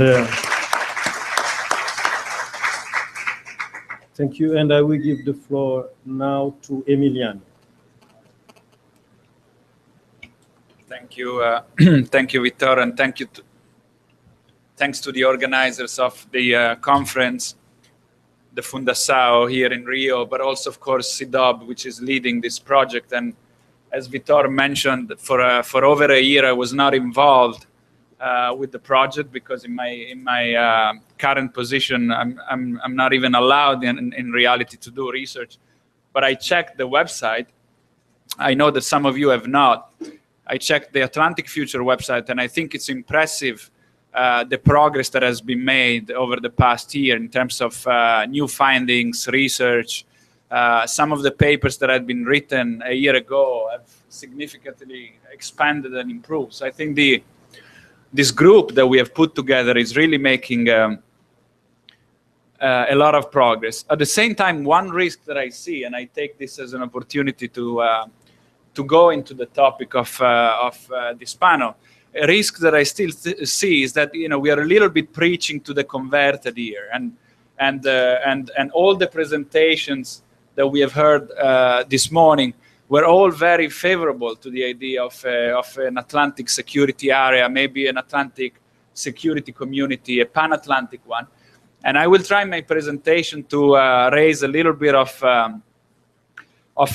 caution and inject a little bit of realism in this discussion. Otherwise, I think we may, I think the risk is, putting in a way the cart ahead of the horses, as we say in Italy. I think, we have a promising vision. We have a good concept to work on, but we have to be realistic of the limitation, and we have to understand it, of course, in a more global context. So I would start with a paradox that I think a lot of the presenters today already indirectly mentioned. On the one hand, we have a region that has, at least on a superficial or at least on a macro level, already elements of a security community. Dan Hamilton mentioned in his intervention, norms across the Atlantic are not contested, or at least are not as contested as they are in the Pacific or other regions. We also mentioned this morning that there have been rare instances of interstate conflict in the region, in recent times at least, in recent decades. We also mentioned the fact that we don't have the proliferation of armaments problems that you see in other regions of the world. It's not a nuclear-free zone, of course, because a lot of the North Atlantic countries are nuclear-capable countries. But some balance has been found. The South Atlantic is free of nuclear weapons, and the North Atlantic is committed to non-proliferation and even reduction of armaments. So on one level, you could say that you already have elements of a security community. But on the other hand, and I think here's the paradox, we don't really have a security area or a security system, because a lot of the actors, state actors, but also non-state actors, are not really interacting. We're seeing interactions in some contexts. We're seeing a process of action and reaction, but I don't think we are even seeing an Atlantic system. And even talking about an Atlantic area, as we all know, is challenging, because it really depends on how you define it geographically. And we all agreed, I think, in our intervention that we're mainly talking about a social political construct, not only a geographical type of community. And when you enter that type of discussion, then you may have very different views. Just to mention one, the traditional Atlantic community, which was the North Atlantic community, has its own internal tensions, as we all know. You know, I think, you know, a self-declared Atlanticist. You know, I've lived in the US for many years. I've studied American foreign policy. I'm often accused by my colleagues in Europe of sounding too Atlanticist in whatever I say. There are still strong tensions in Europe about what Atlanticism means. And a lot of Europeans seem to believe that Atlanticism is something of the past, is linked to US hegemony during the Cold War. And so, you know, the notion is a contested one, even in the traditional space of the Atlantic community. So we should not forget about that. So this is the paradox I wanted to start with. Scratching below the surface, you also have a lot of insecurity trends in the Atlantic. So of course, on a macro level, as I said, you can look at it as an area of peace, of lack of interstate conflict. But then you look at what is happening, especially in Africa and West Africa, and you see problems. Then you look at some bilateral relationship, you know, Argentina and the UK, and then there are still pending issues. So again, the more you scratch under the surface, the more you look at specific contexts, the more even this sort of vague general idea that we are already dealing more or less with a security community comes into question. Let me just mention 3 factors that I think were important in the 20th and 19th century in the emergence of the North Atlantic community, and whether these factors are still relevant today, and whether they are overall working towards the creation of something larger at the pan-Atlantic level or not. I think that there were considerations of geopolitics, power relations, power transitions, and also, of course, ideological and norm-oriented definitions. Of course, these 3 factors would need a definition, you know, by what I really mean by geopolitics and power transitions. I don't have the time to do it here. But I think that, you know, in all these 3 areas, we have challenges now in really foreseeing the emergence of an Atlantic community. What happened in the past? I think that, you know, the Atlantic area, north and south, had some geopolitical coherence. I'm not talking about relevance, but coherence, when at the time of European discoveries, long time ago, when the Atlantic, like it or not, was the projection of European influence through discoveries and colonization, all around the base. I think that's a main element of difference between the Atlantic, historically speaking, and the Pacific. Of course, European influence was also felt in the Pacific. There are countries there that have been colonized by European states, but there are areas of the Pacific region that have never felt such a structural, systematic influence from Europe. Whereas if you look at the Atlantic, historically speaking, we are all, after all, coming from that story. And of course, there were local cultures which were, which encountered this influence and often suffered this influence. And there's still a difficult legacy with them. But at the time of the discoveries, you could look at the Atlantic and say, what is the Atlantic? It's the projection of European influence. Then after that, division started. And this sort of unity was lost. Moving fast forward to the Cold War era, to the 20th century, of course, Latin America lived its own chapter of the Cold War. Africa did the same, but the attention of the US and Europe was very much focused on what was happening in the North, and especially what was happening in the Eurasia space, in the Eurasian space. And therefore, you had this big division. If you look at NATO documents, NATO doesn't want to go south of the Tropic of Cancer. That was a decision. I remember studying these documents. Was a decision that was made almost on the spot. There was a question: what should be the area that we cover as NATO? And somebody came up with the idea: well, we shouldn't definitely go beyond that far south, beyond the tropic line. Even though the Rio Treaty of 1947, if I'm not mistaken with the date, had been agreed before the NATO treaty.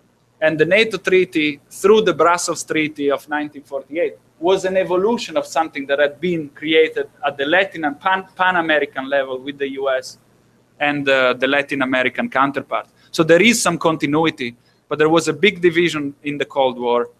NATO deals with the North. The rest is part of maybe this geopolitical game between the two blocs, but it's a different story. And we all know the difficult legacies, the US interventions in Latin America and all of that. I'm not going to go into the detail, but I think that type of geopolitical coherence of the area was lost long time ago and is still not here today. It's still not here today. We have been discussing some trends that lead to greater intensification of exchanges, may lead to some rapprochement between countries that were not in good terms, but we are not seeing the areas emerging, for now at least, as a unified space.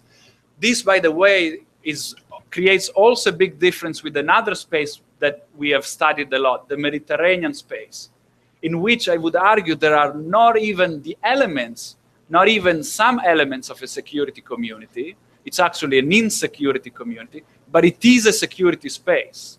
There's still the Middle East and North Africa. They're two different things. There's still the West and Eastern Mediterranean. But I think very few would dispute the fact that the Mediterranean has a unity of its own, but it's not a security community in any form. The Atlantic, I think, is still not even a unified space, even if there are elements, some foundations of a security community. Another factor that helped create the Atlantic community in the 20th century was a common enemy and an hegemonic transition. Even before the Soviet Union was identified by the West as the main threat, Germany, Nazi Germany in particular, but also Germany during World War I, had brought the US and some Western European countries together. Luckily, we are not seeing in the world today, in the Atlantic space, but also globally, the emergences of such similar threat.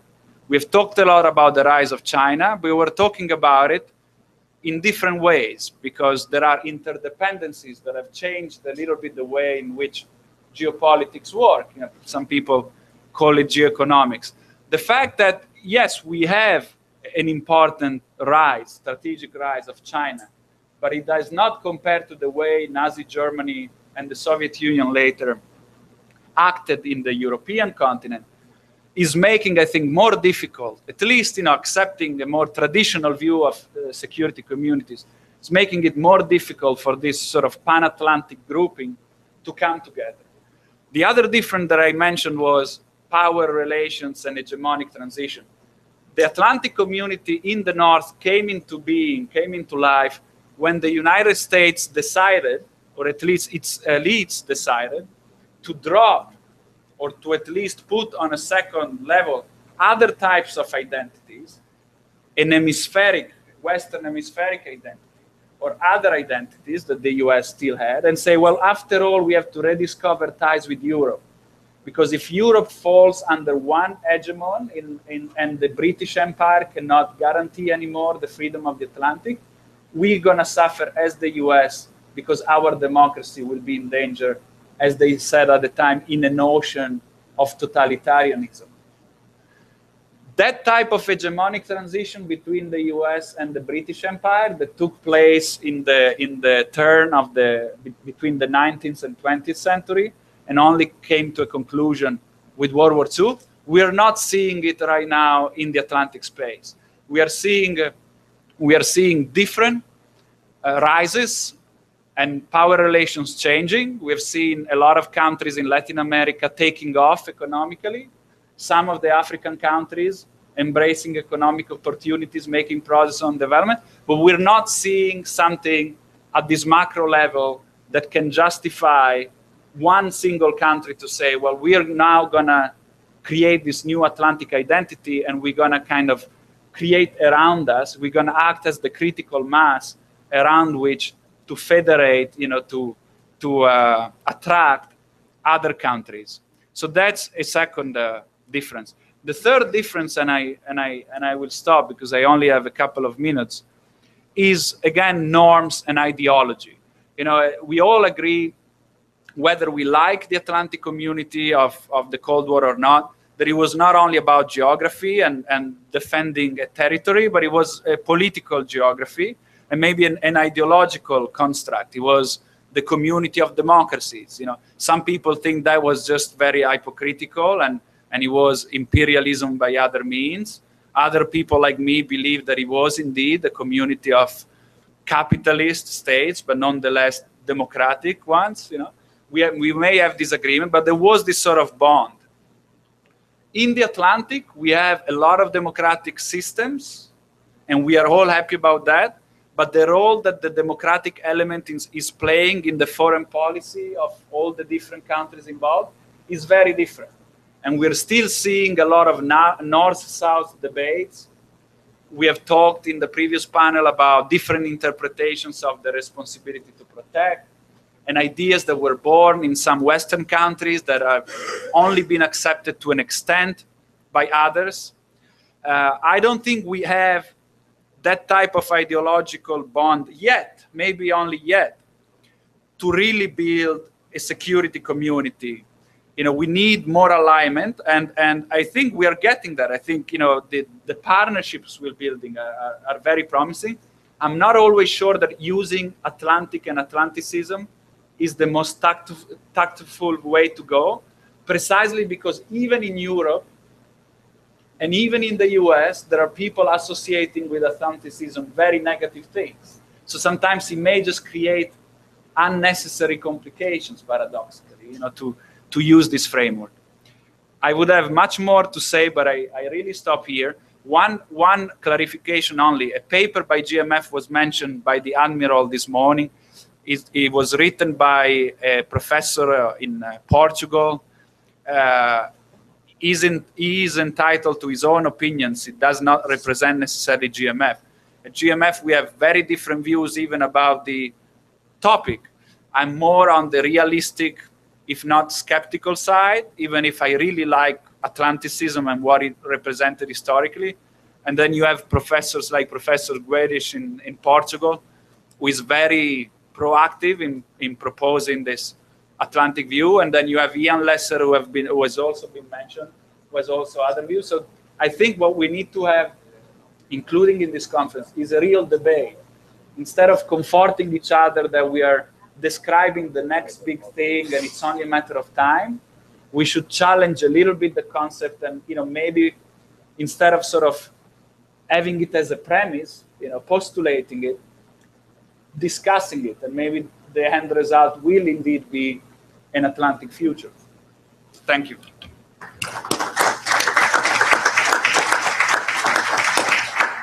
Thank you, Emiliano. Thank you for your comments, and thank you for this clarification about GMF. You are not anymore at GMF, but I'm actually currently again a fellow with GMF. But okay. That's a debate. Okay. Pluralistic. Okay. And thank you. I give the floor to Alcides. Thank you very much, Victor. Good morning.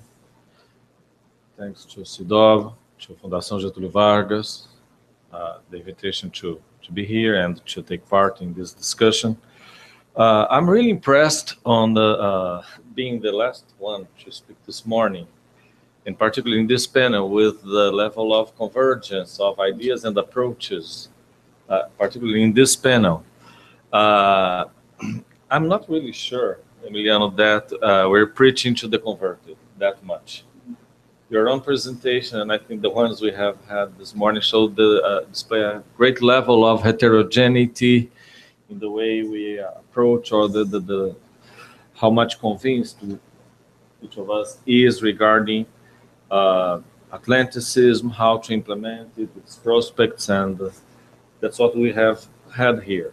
My own presentation relies on a very great extent on what has been previously said.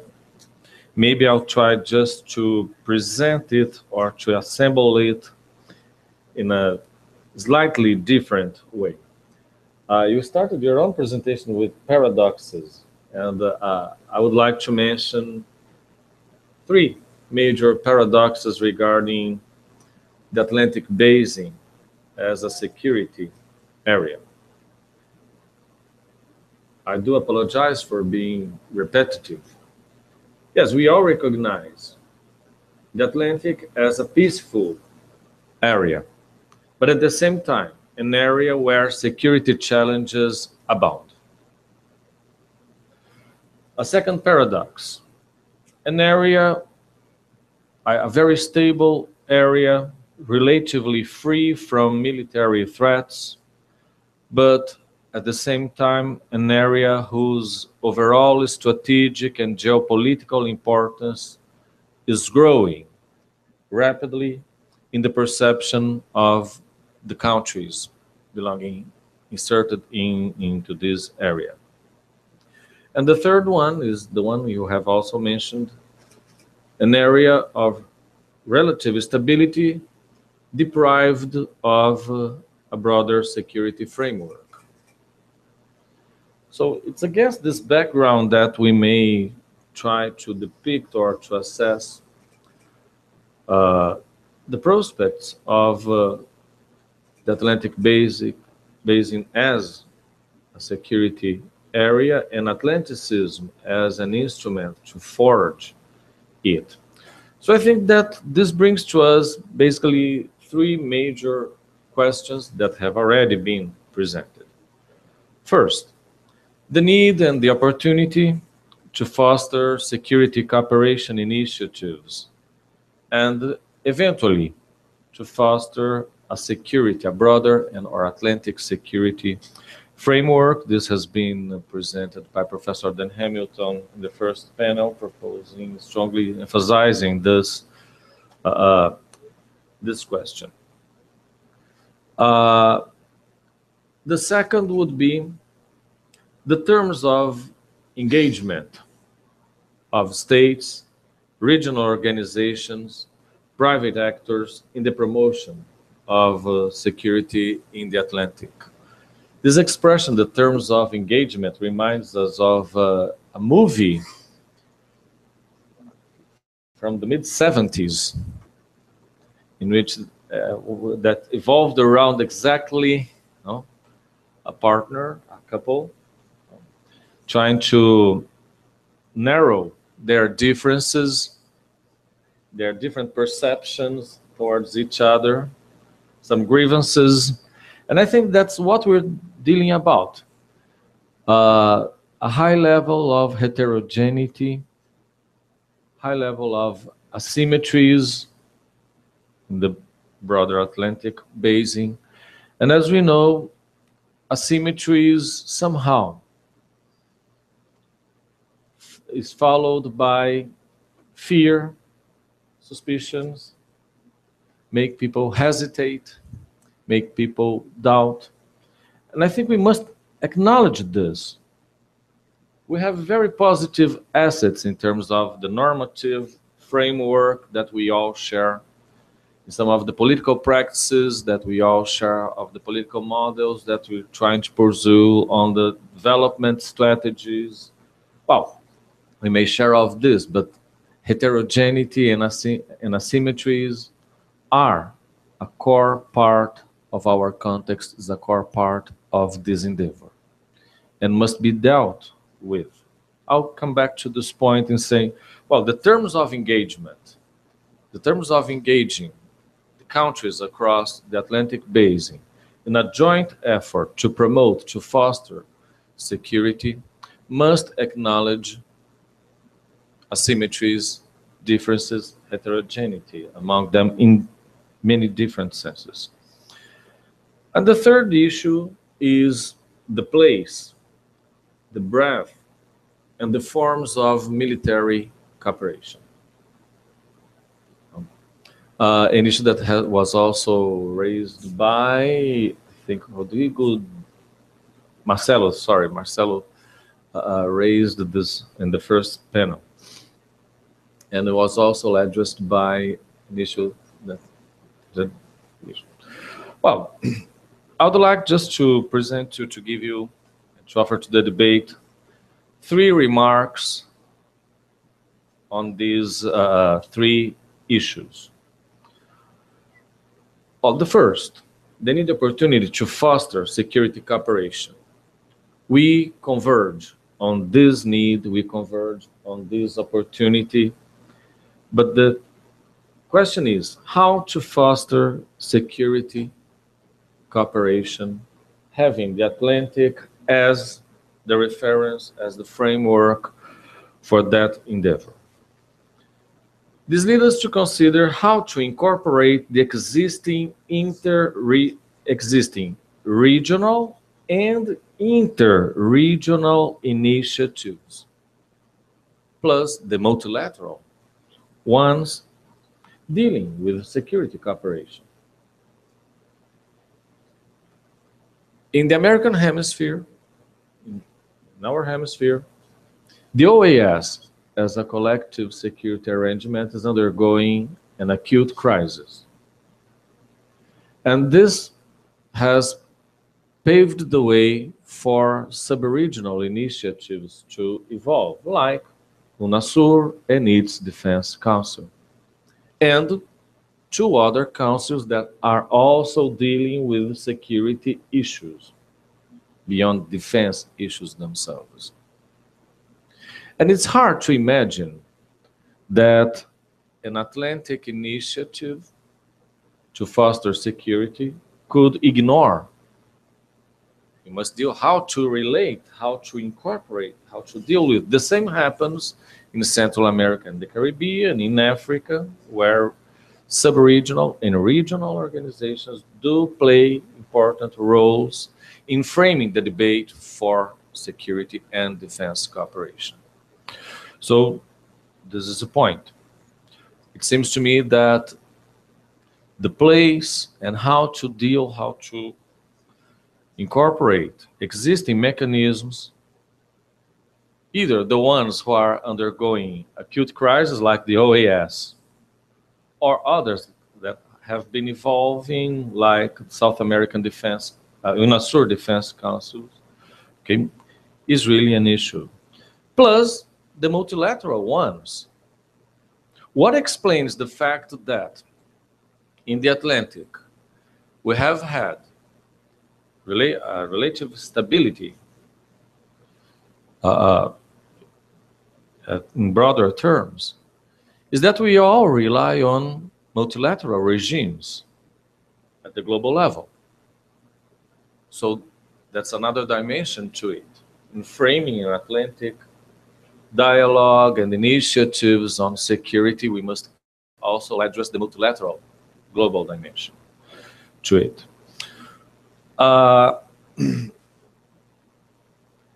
And a second issue in this regard, achieving higher levels of cooperation, coordination in specific realms, police, intelligence, the judicial area, the financial areas. All these areas have been subject to a normative framework provided by a multilateral scope. Okay. So what would be new or innovative? What would be the opportunities that an Atlantic framework could provide if we consider these multilateral frameworks? But we know that there is great room for bilateral and inter-regional cooperation in the police, intelligence, judicial, financial realms, in the industry. So there are possibilities. What is not clear is how to advance the implementation of multilateral principles, regimes, commitments in this Atlantic framework. How to bring these issues down to this level. Regarding the terms of engagement,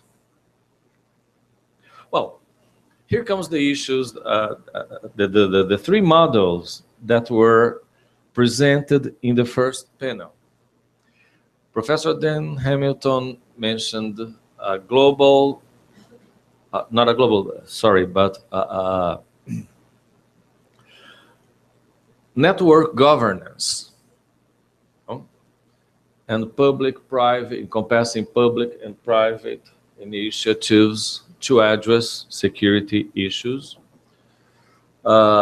Security communities were also referred to as a conceptual framework to that. And we may not forget the traditional forms of security cooperation. Professor Dan Hamilton mentioned that, well, we should overcome these traditional forms and go beyond them. And we seem to converge on this need, but at the same time, and taking into account the asymmetries that I referred to before, I think we must really take into account that promoting security in this highly asymmetrical area must keep a focus and must depart from the enhancement of national and regional capabilities to respond to domestic challenges, to prevent domestic problems from spilling over regionally, and to respond to transnational security challenges. So there is an issue with the quality, with the effectiveness of domestic security institutions and mechanisms that must be addressed.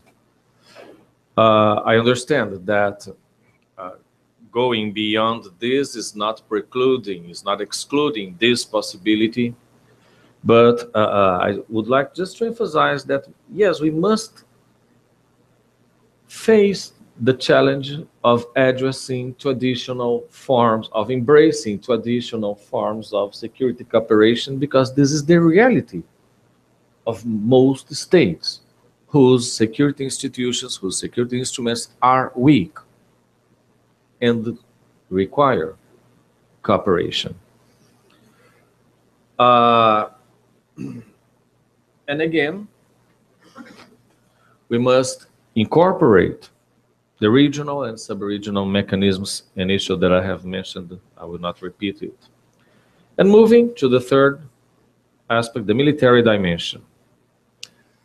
Here, I would agree that what has been said before, that the major goal is to keep the Atlantic Basin as a peaceful area, to keep South Atlantic as a denuclearized area, to prevent the over-militarization of security threats, and to enhance military capabilities in those countries that play or should play an important and central role in fostering military security in the region. So I think this is, I'm just finishing. Okay, I think these are my reflections on what has been previously said, and some of my doubts regarding how to advance in framing a security environment that could benefit South America, Africa, Central America, the Caribbean, North America, and Europe. Thank you very much. Thank you, Alcides, for your comments. And now, and I'm not going to make at this stage any comments. Perhaps I will do some comments at the end. Just now, I will open the floor for at least 3 comments. I have one person here, another there, 3 persons. So we'll begin with this gentleman.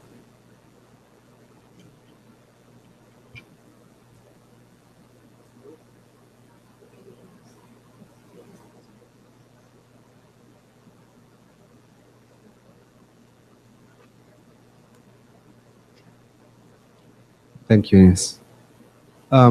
Riccardo Alcaro, I am with the International Affairs Institute in Rome and Brookings at Washington. My question is, in fact, the whole panel, but in particular to our South American colleagues, in regards to the issue of security communities. We do have a security community in the North Atlantic. I mean, actually, it was the North Atlantic reality that led Karl Deutsch and all other theorists to conceptualize that region in a security community framework, in security community terms. My question is very simple. What is missing in South America for a security community comparable to the one we have in North Atlantic to emerge? You do have, as Emiliano rightly pointed out in his intervention, several elements potentially leading or enabling elements for a security community. There hasn't been no major interstate conflict for a very long time. There is no military competition between the states of the region. There is a strong convergence in terms of political regimes. There is a religious homogeneity. Most of Latin America speaks the same language. So what is it missing? It's just the fact that there is no external threat, or there is no domestic push for that. There is no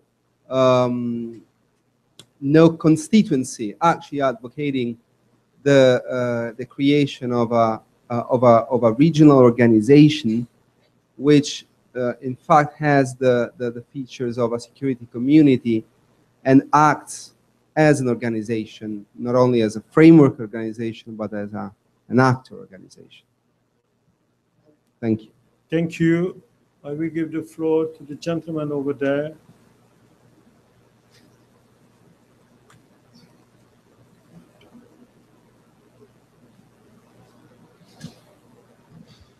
Yes, hi, John Koutsopoulos, University of Pretoria. Actually, just a few months earlier, I had written a paper for Atlantic Future examining areas of cooperation between Atlantic countries, both North and South, concerning security and the creation of a security area. Anyway, it's come up often, the question of asymmetries, but a little bit less about what I uncovered in some of my research was the tendency towards the perpetuation of traditional lines of cooperation between actors in the Atlantic, meaning North-North cooperation. You know, we've already talked about NATO and NATO partners who are decidedly of the North.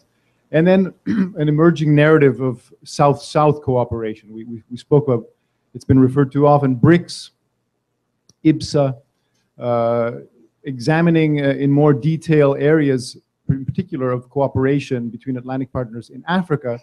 We're seeing, again, this a replication of these lines of cooperation and much less North-South, and or even South-North. Again, you maybe taking an example of the Gulf of Guinea. I think that's probably the most likely area of particular immediate security challenge. You have a cornucopia of areas of cooperation, particularly with respect to maritime security. But again, it's either a US-driven approach with like-minded countries, like-minded being mostly from the North. You have some examples of, well, others could elaborate better, of Brazil in this area. But again, I haven't heard much about this transition, being able to connect North and South. Again, you've got drivers, the USA and Brazil. Perhaps Brazil is a key focal point here, but maybe something that could be elaborated on. Thank you. Here, Andres.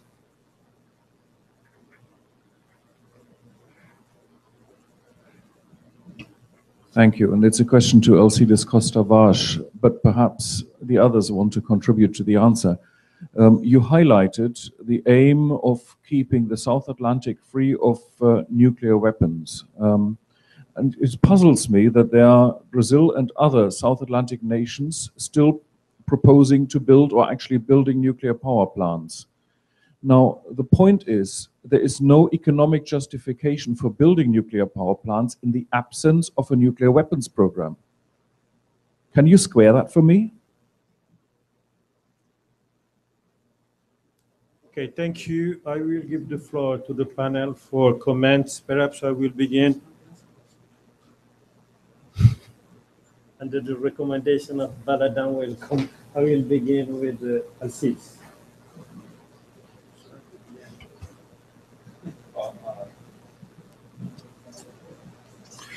I'd like first to address the question of what's missing in South America to become a security community. I think is the core of your question. Is that right?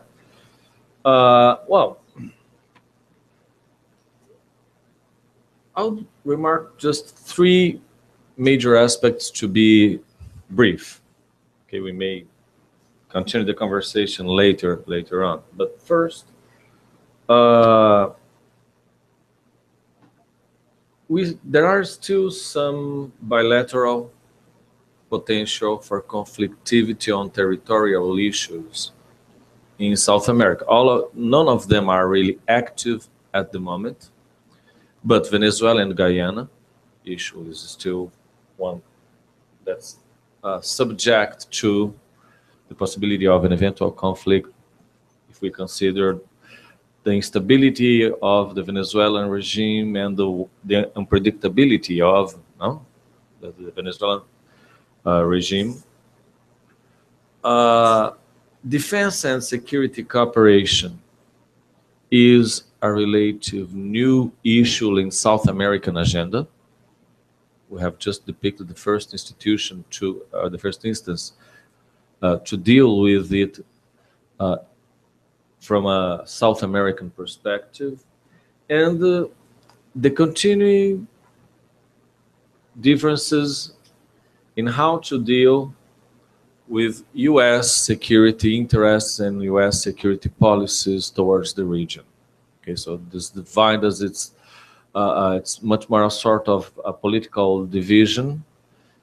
It's not willing to or prone to ignite any sort of conflictivity in the region, but it's a source of of a problem of a political split between how to deal with the security issue, how to respond to security issue when U.S. security concerns are at stake. Okay, so but certainly we have made great progress towards forging a security community in South America. Not only the institutional developments from the last decade, but the fact that an ongoing political dialogue on this issue, it has become part of the agenda, and there's a very positive political willingness to prevent conflicts from emerging inside the region. The last one we had, Peru, Ecuador, in the mid-90s. Okay, we may be positive about that there are no prospects of conflicts between South American countries from evolving from the immediate and mid-term perspectives. We have made great progress in this regard.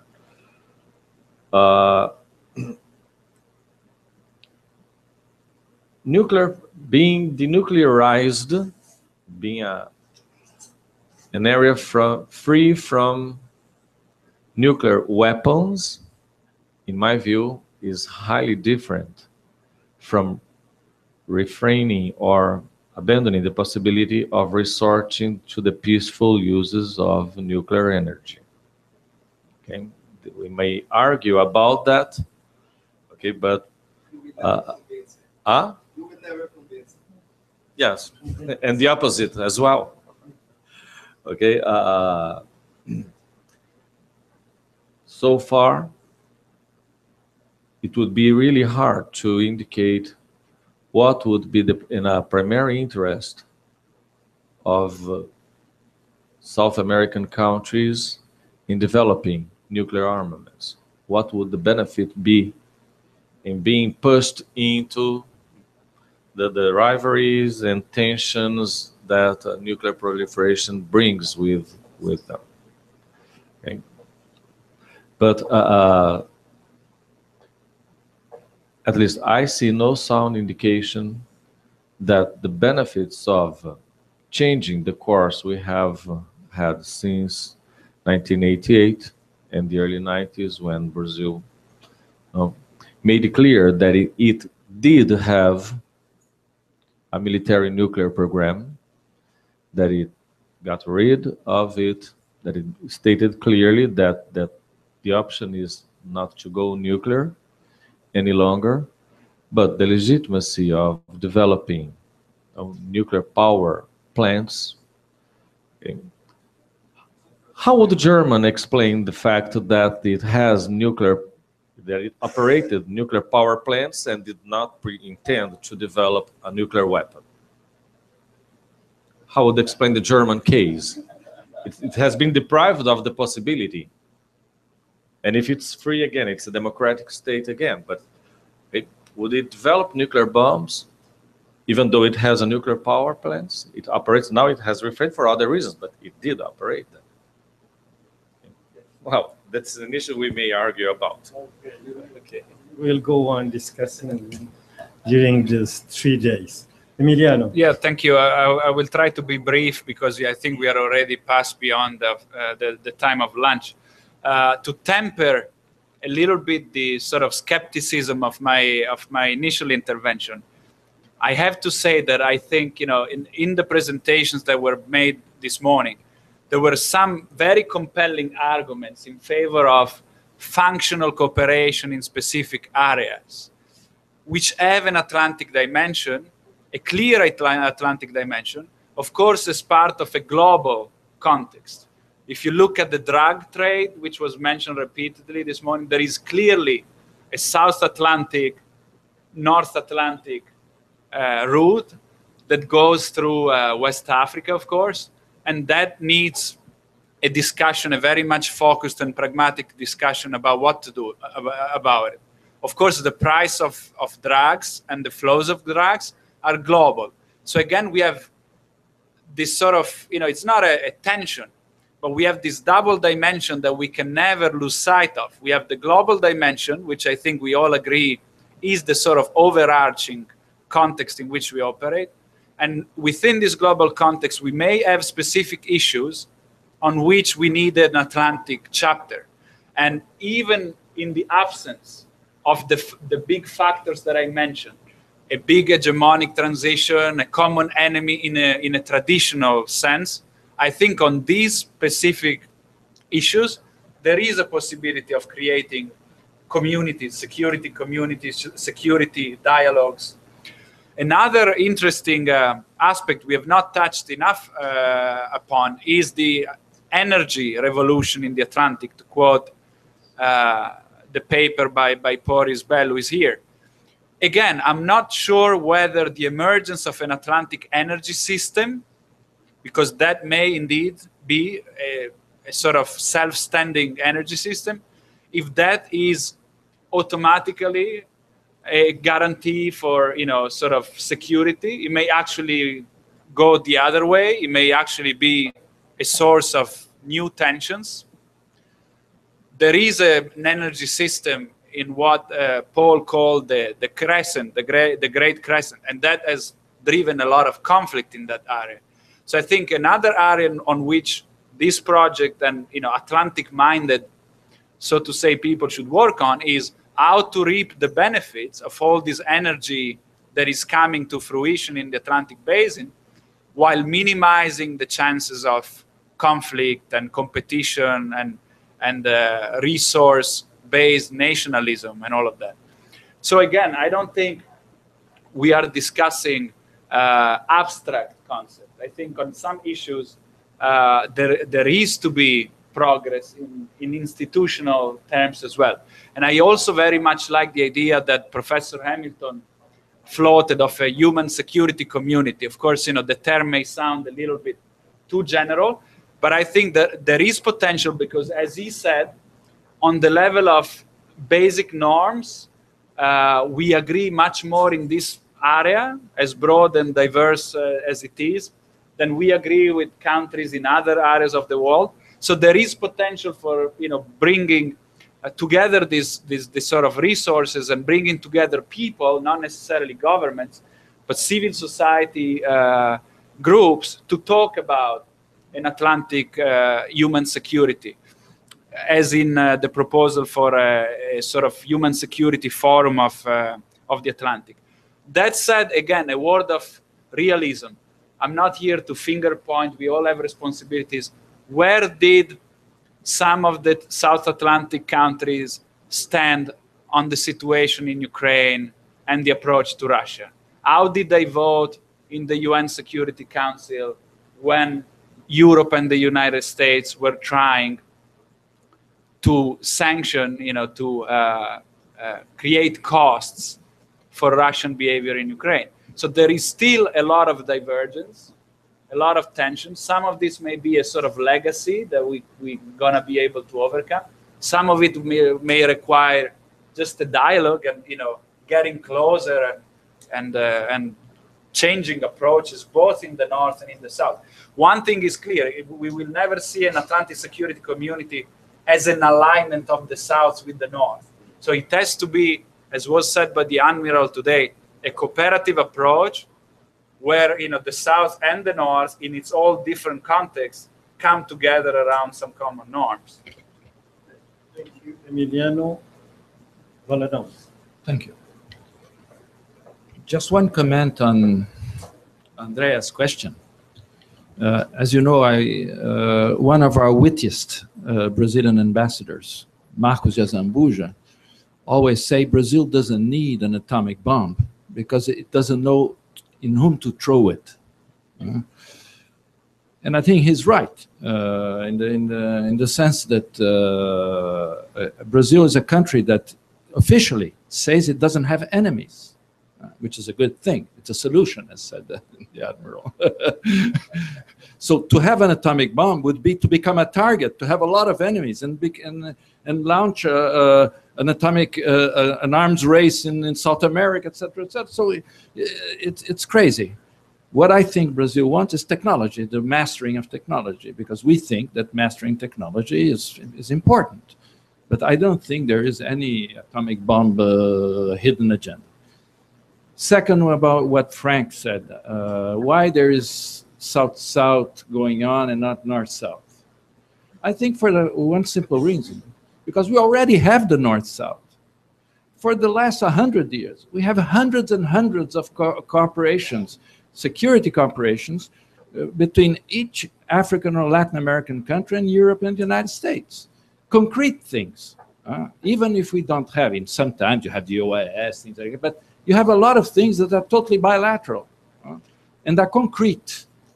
What we are seeing now a little bit, maybe, I don't know if it's going to go on or whatever, it's a kind of South-South, more institutional cooperation. But when you look at the core thing, it's not really, really important yet. Maybe it will become important. I don't think BRICS will become, I think BRICS is dead.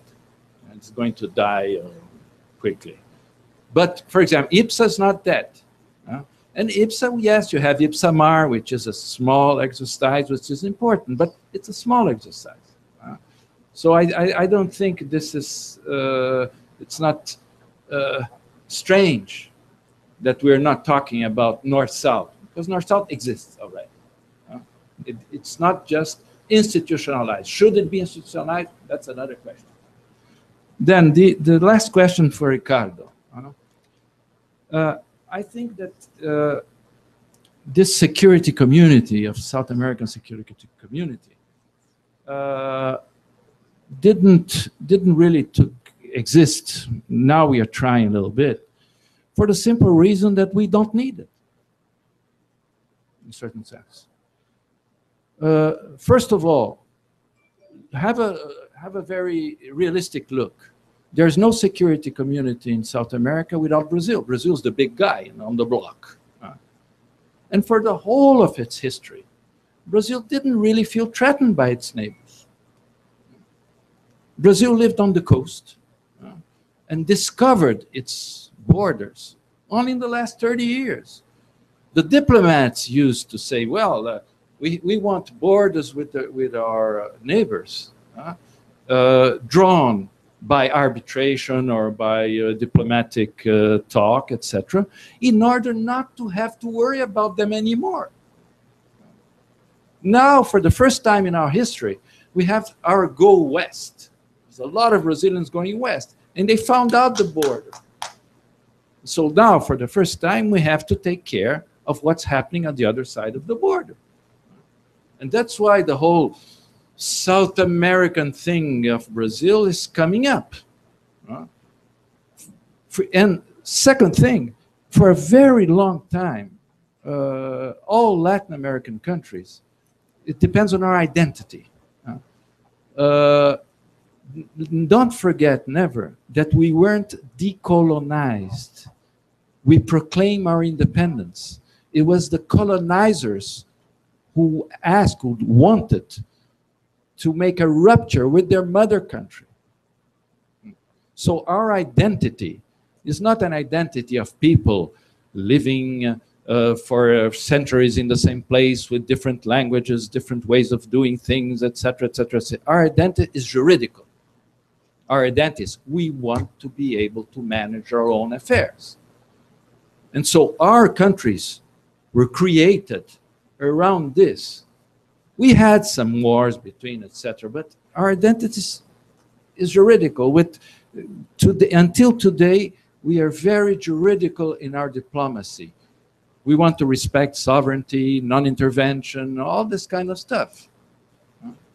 So all this put together makes for, it's the first time that Brazil, in my way of thinking, has found out that what happens inside the neighboring countries can be dangerous. For the first time with the Colombia thing, we accepted some kind of intervention in some neighbors' internal affairs. So what we are looking today is that UNASUR and this is much more a Brazilian initiative than the others. And sometimes, if you go to other neighbors, you can find a lot of politicians making a career already denouncing Brazilian imperialism and saying that's horrible and Brazil wants to take us. You go everywhere, you see this kind of rancorous stuff about Brazil. So I think that the problem is this asymmetry between Brazil and the others, and this is difficult. We are already doing some little small steps with UNASUR, with all this, but we are not at all in this idea of creating a South American NATO, because simply we don't need it.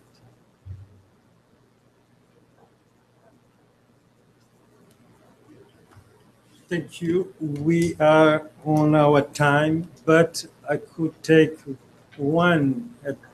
at least one or two more questions. No? Okay. Everybody wants to eat. Okay, that's it. 2 minutes. 2 minutes, very brief remark. Coming back to the nuclear issue. I think because this raises a very important point that has to do with with our major issue here. That's the issue of confidence. Certainly, the same reasoning would not apply to Germany, would not apply to Japan, okay, from an European perspective. And why wouldn't that apply to Germany and to Japan? Because they are reliable. They are regarded as reliable partners, as reliable neighbors. And why does it apply? It's not much of an issue of the inevitability of a link between the resort to nuclear, to the peaceful uses of nuclear energy and the intent to develop a nuclear device. That's not the issue. That's the issue of confidence. When Brazil is argued about his intents to and political intents to develop peaceful uses and technology in nuclear technology, when it's questioned about, what comes out is a sense Brazil is not reliable in this area. It's an issue of confidence. And again, confidence is an issue that is at the core of all this discussion on security matters. Okay, so we really need some of confidence building in this area. Okay. Okay, thank you. That's what it's about, the lack of confidence and confidence building. Just to Andres. Okay, we have time to go on this discussion, but I would like to make some comments before ending this session to highlight some points and bring one or two different points. The first comment is that is important to take into account when we are discussing about Atlantic is the demographics. The demographics, the difference of demographics between the North and the South. And even on African side, and the population of Africa will overcome China population by 2040. So I believe that we cannot ignore the question of demographics because it will represent challenge for security and for development. Speaking about development, I would emphasize this idea of heterogeneity in development among Atlantic states, but between East and West, and between South America and Africa. And this is a real issue for me, and Valadão mentioned it. And I believe that development goes beyond meeting individual basic needs and fulfilling people's aspiration. In this era of communication, when people can see affluent people enjoying life on TV, on internet, poverty becomes a security problem. We tend to think about poverty in a social perspective Nowadays, I believe that we need to include security perspective in dealing with poverty. Another comment is this heterogeneity of rim countries, South Rim countries, in terms of governance. And democratic governance goes beyond holding elections also. And we need people is aspiring to substantive democratic governance that helps them to improve their lives. I believe that anger and revolt are baking against formal and electoral democracy. We saw young people in Bamako, in Mali, celebrating coup d'etat. So we cannot ignore somehow the failure of electoral democracy. Another thing that is important, and it was mentioned, and I just want to highlight it, is in one hand, you have fluctuation in political will by states to cooperate in the field of development, in the field of security. In the other hand, you have drug traffickers without much debate, without much theory, doing in the field the integration. And this is something that must be taken into consideration. And you have a lot of people in South America that didn't know about Africa. And yet they were able to establish a kind of partnership to convey drugs to Europe and to United States. And this is something that we must take into consideration if we want to speed up this kind of dialogue, the need for an architecture of dialogue, of consultation, because if we do not do this, they will do, and if they do, will come to the scene reacting. And when you are reacting, you cannot set the agenda. And for this dialogue, I agree with Alcides, with Valadão, that we must take into consideration all those regional and interregional groupings and initiatives. And what we need is leadership to bring together all those national and regional actors to speak. It's good to have think tanks discussing the issue, but somehow we need to go beyond to make the actors to discuss things. In this sense, I believe that Zopacus is a great hope for South Atlantic, and Zopacus has a leading role to play to bring together all these actors. I will finish with this, with more two comments that were mentioned. The non-Atlantic actors in the Atlantic.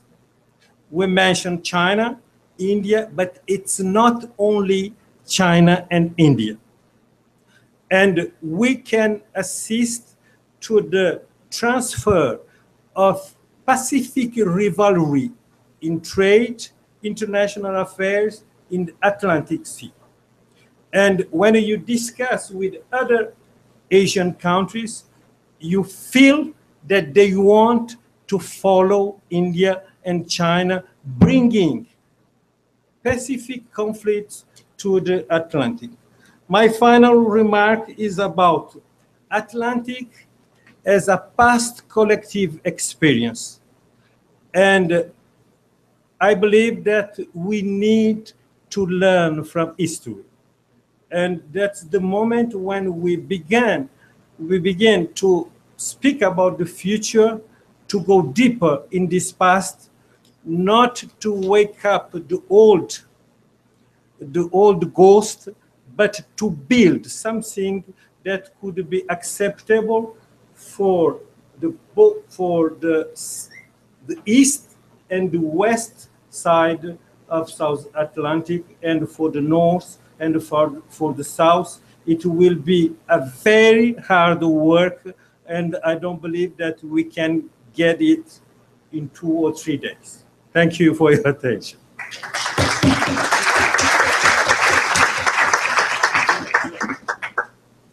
Lunch is served outside. I would invite everyone for this break. And remember that we'll be here at 2:30. So we'll start our work at 2:30 again.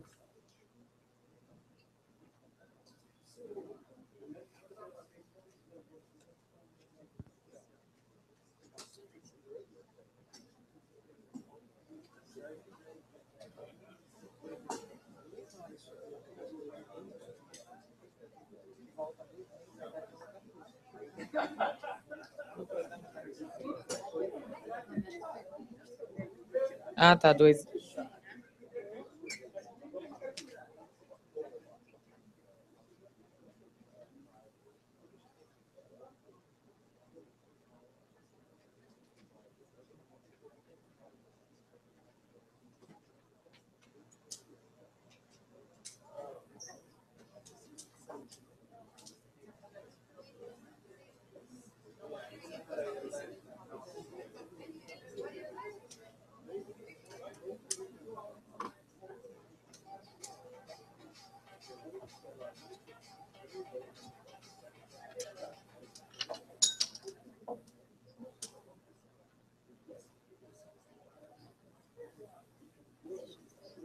São 4 agora, também são 5.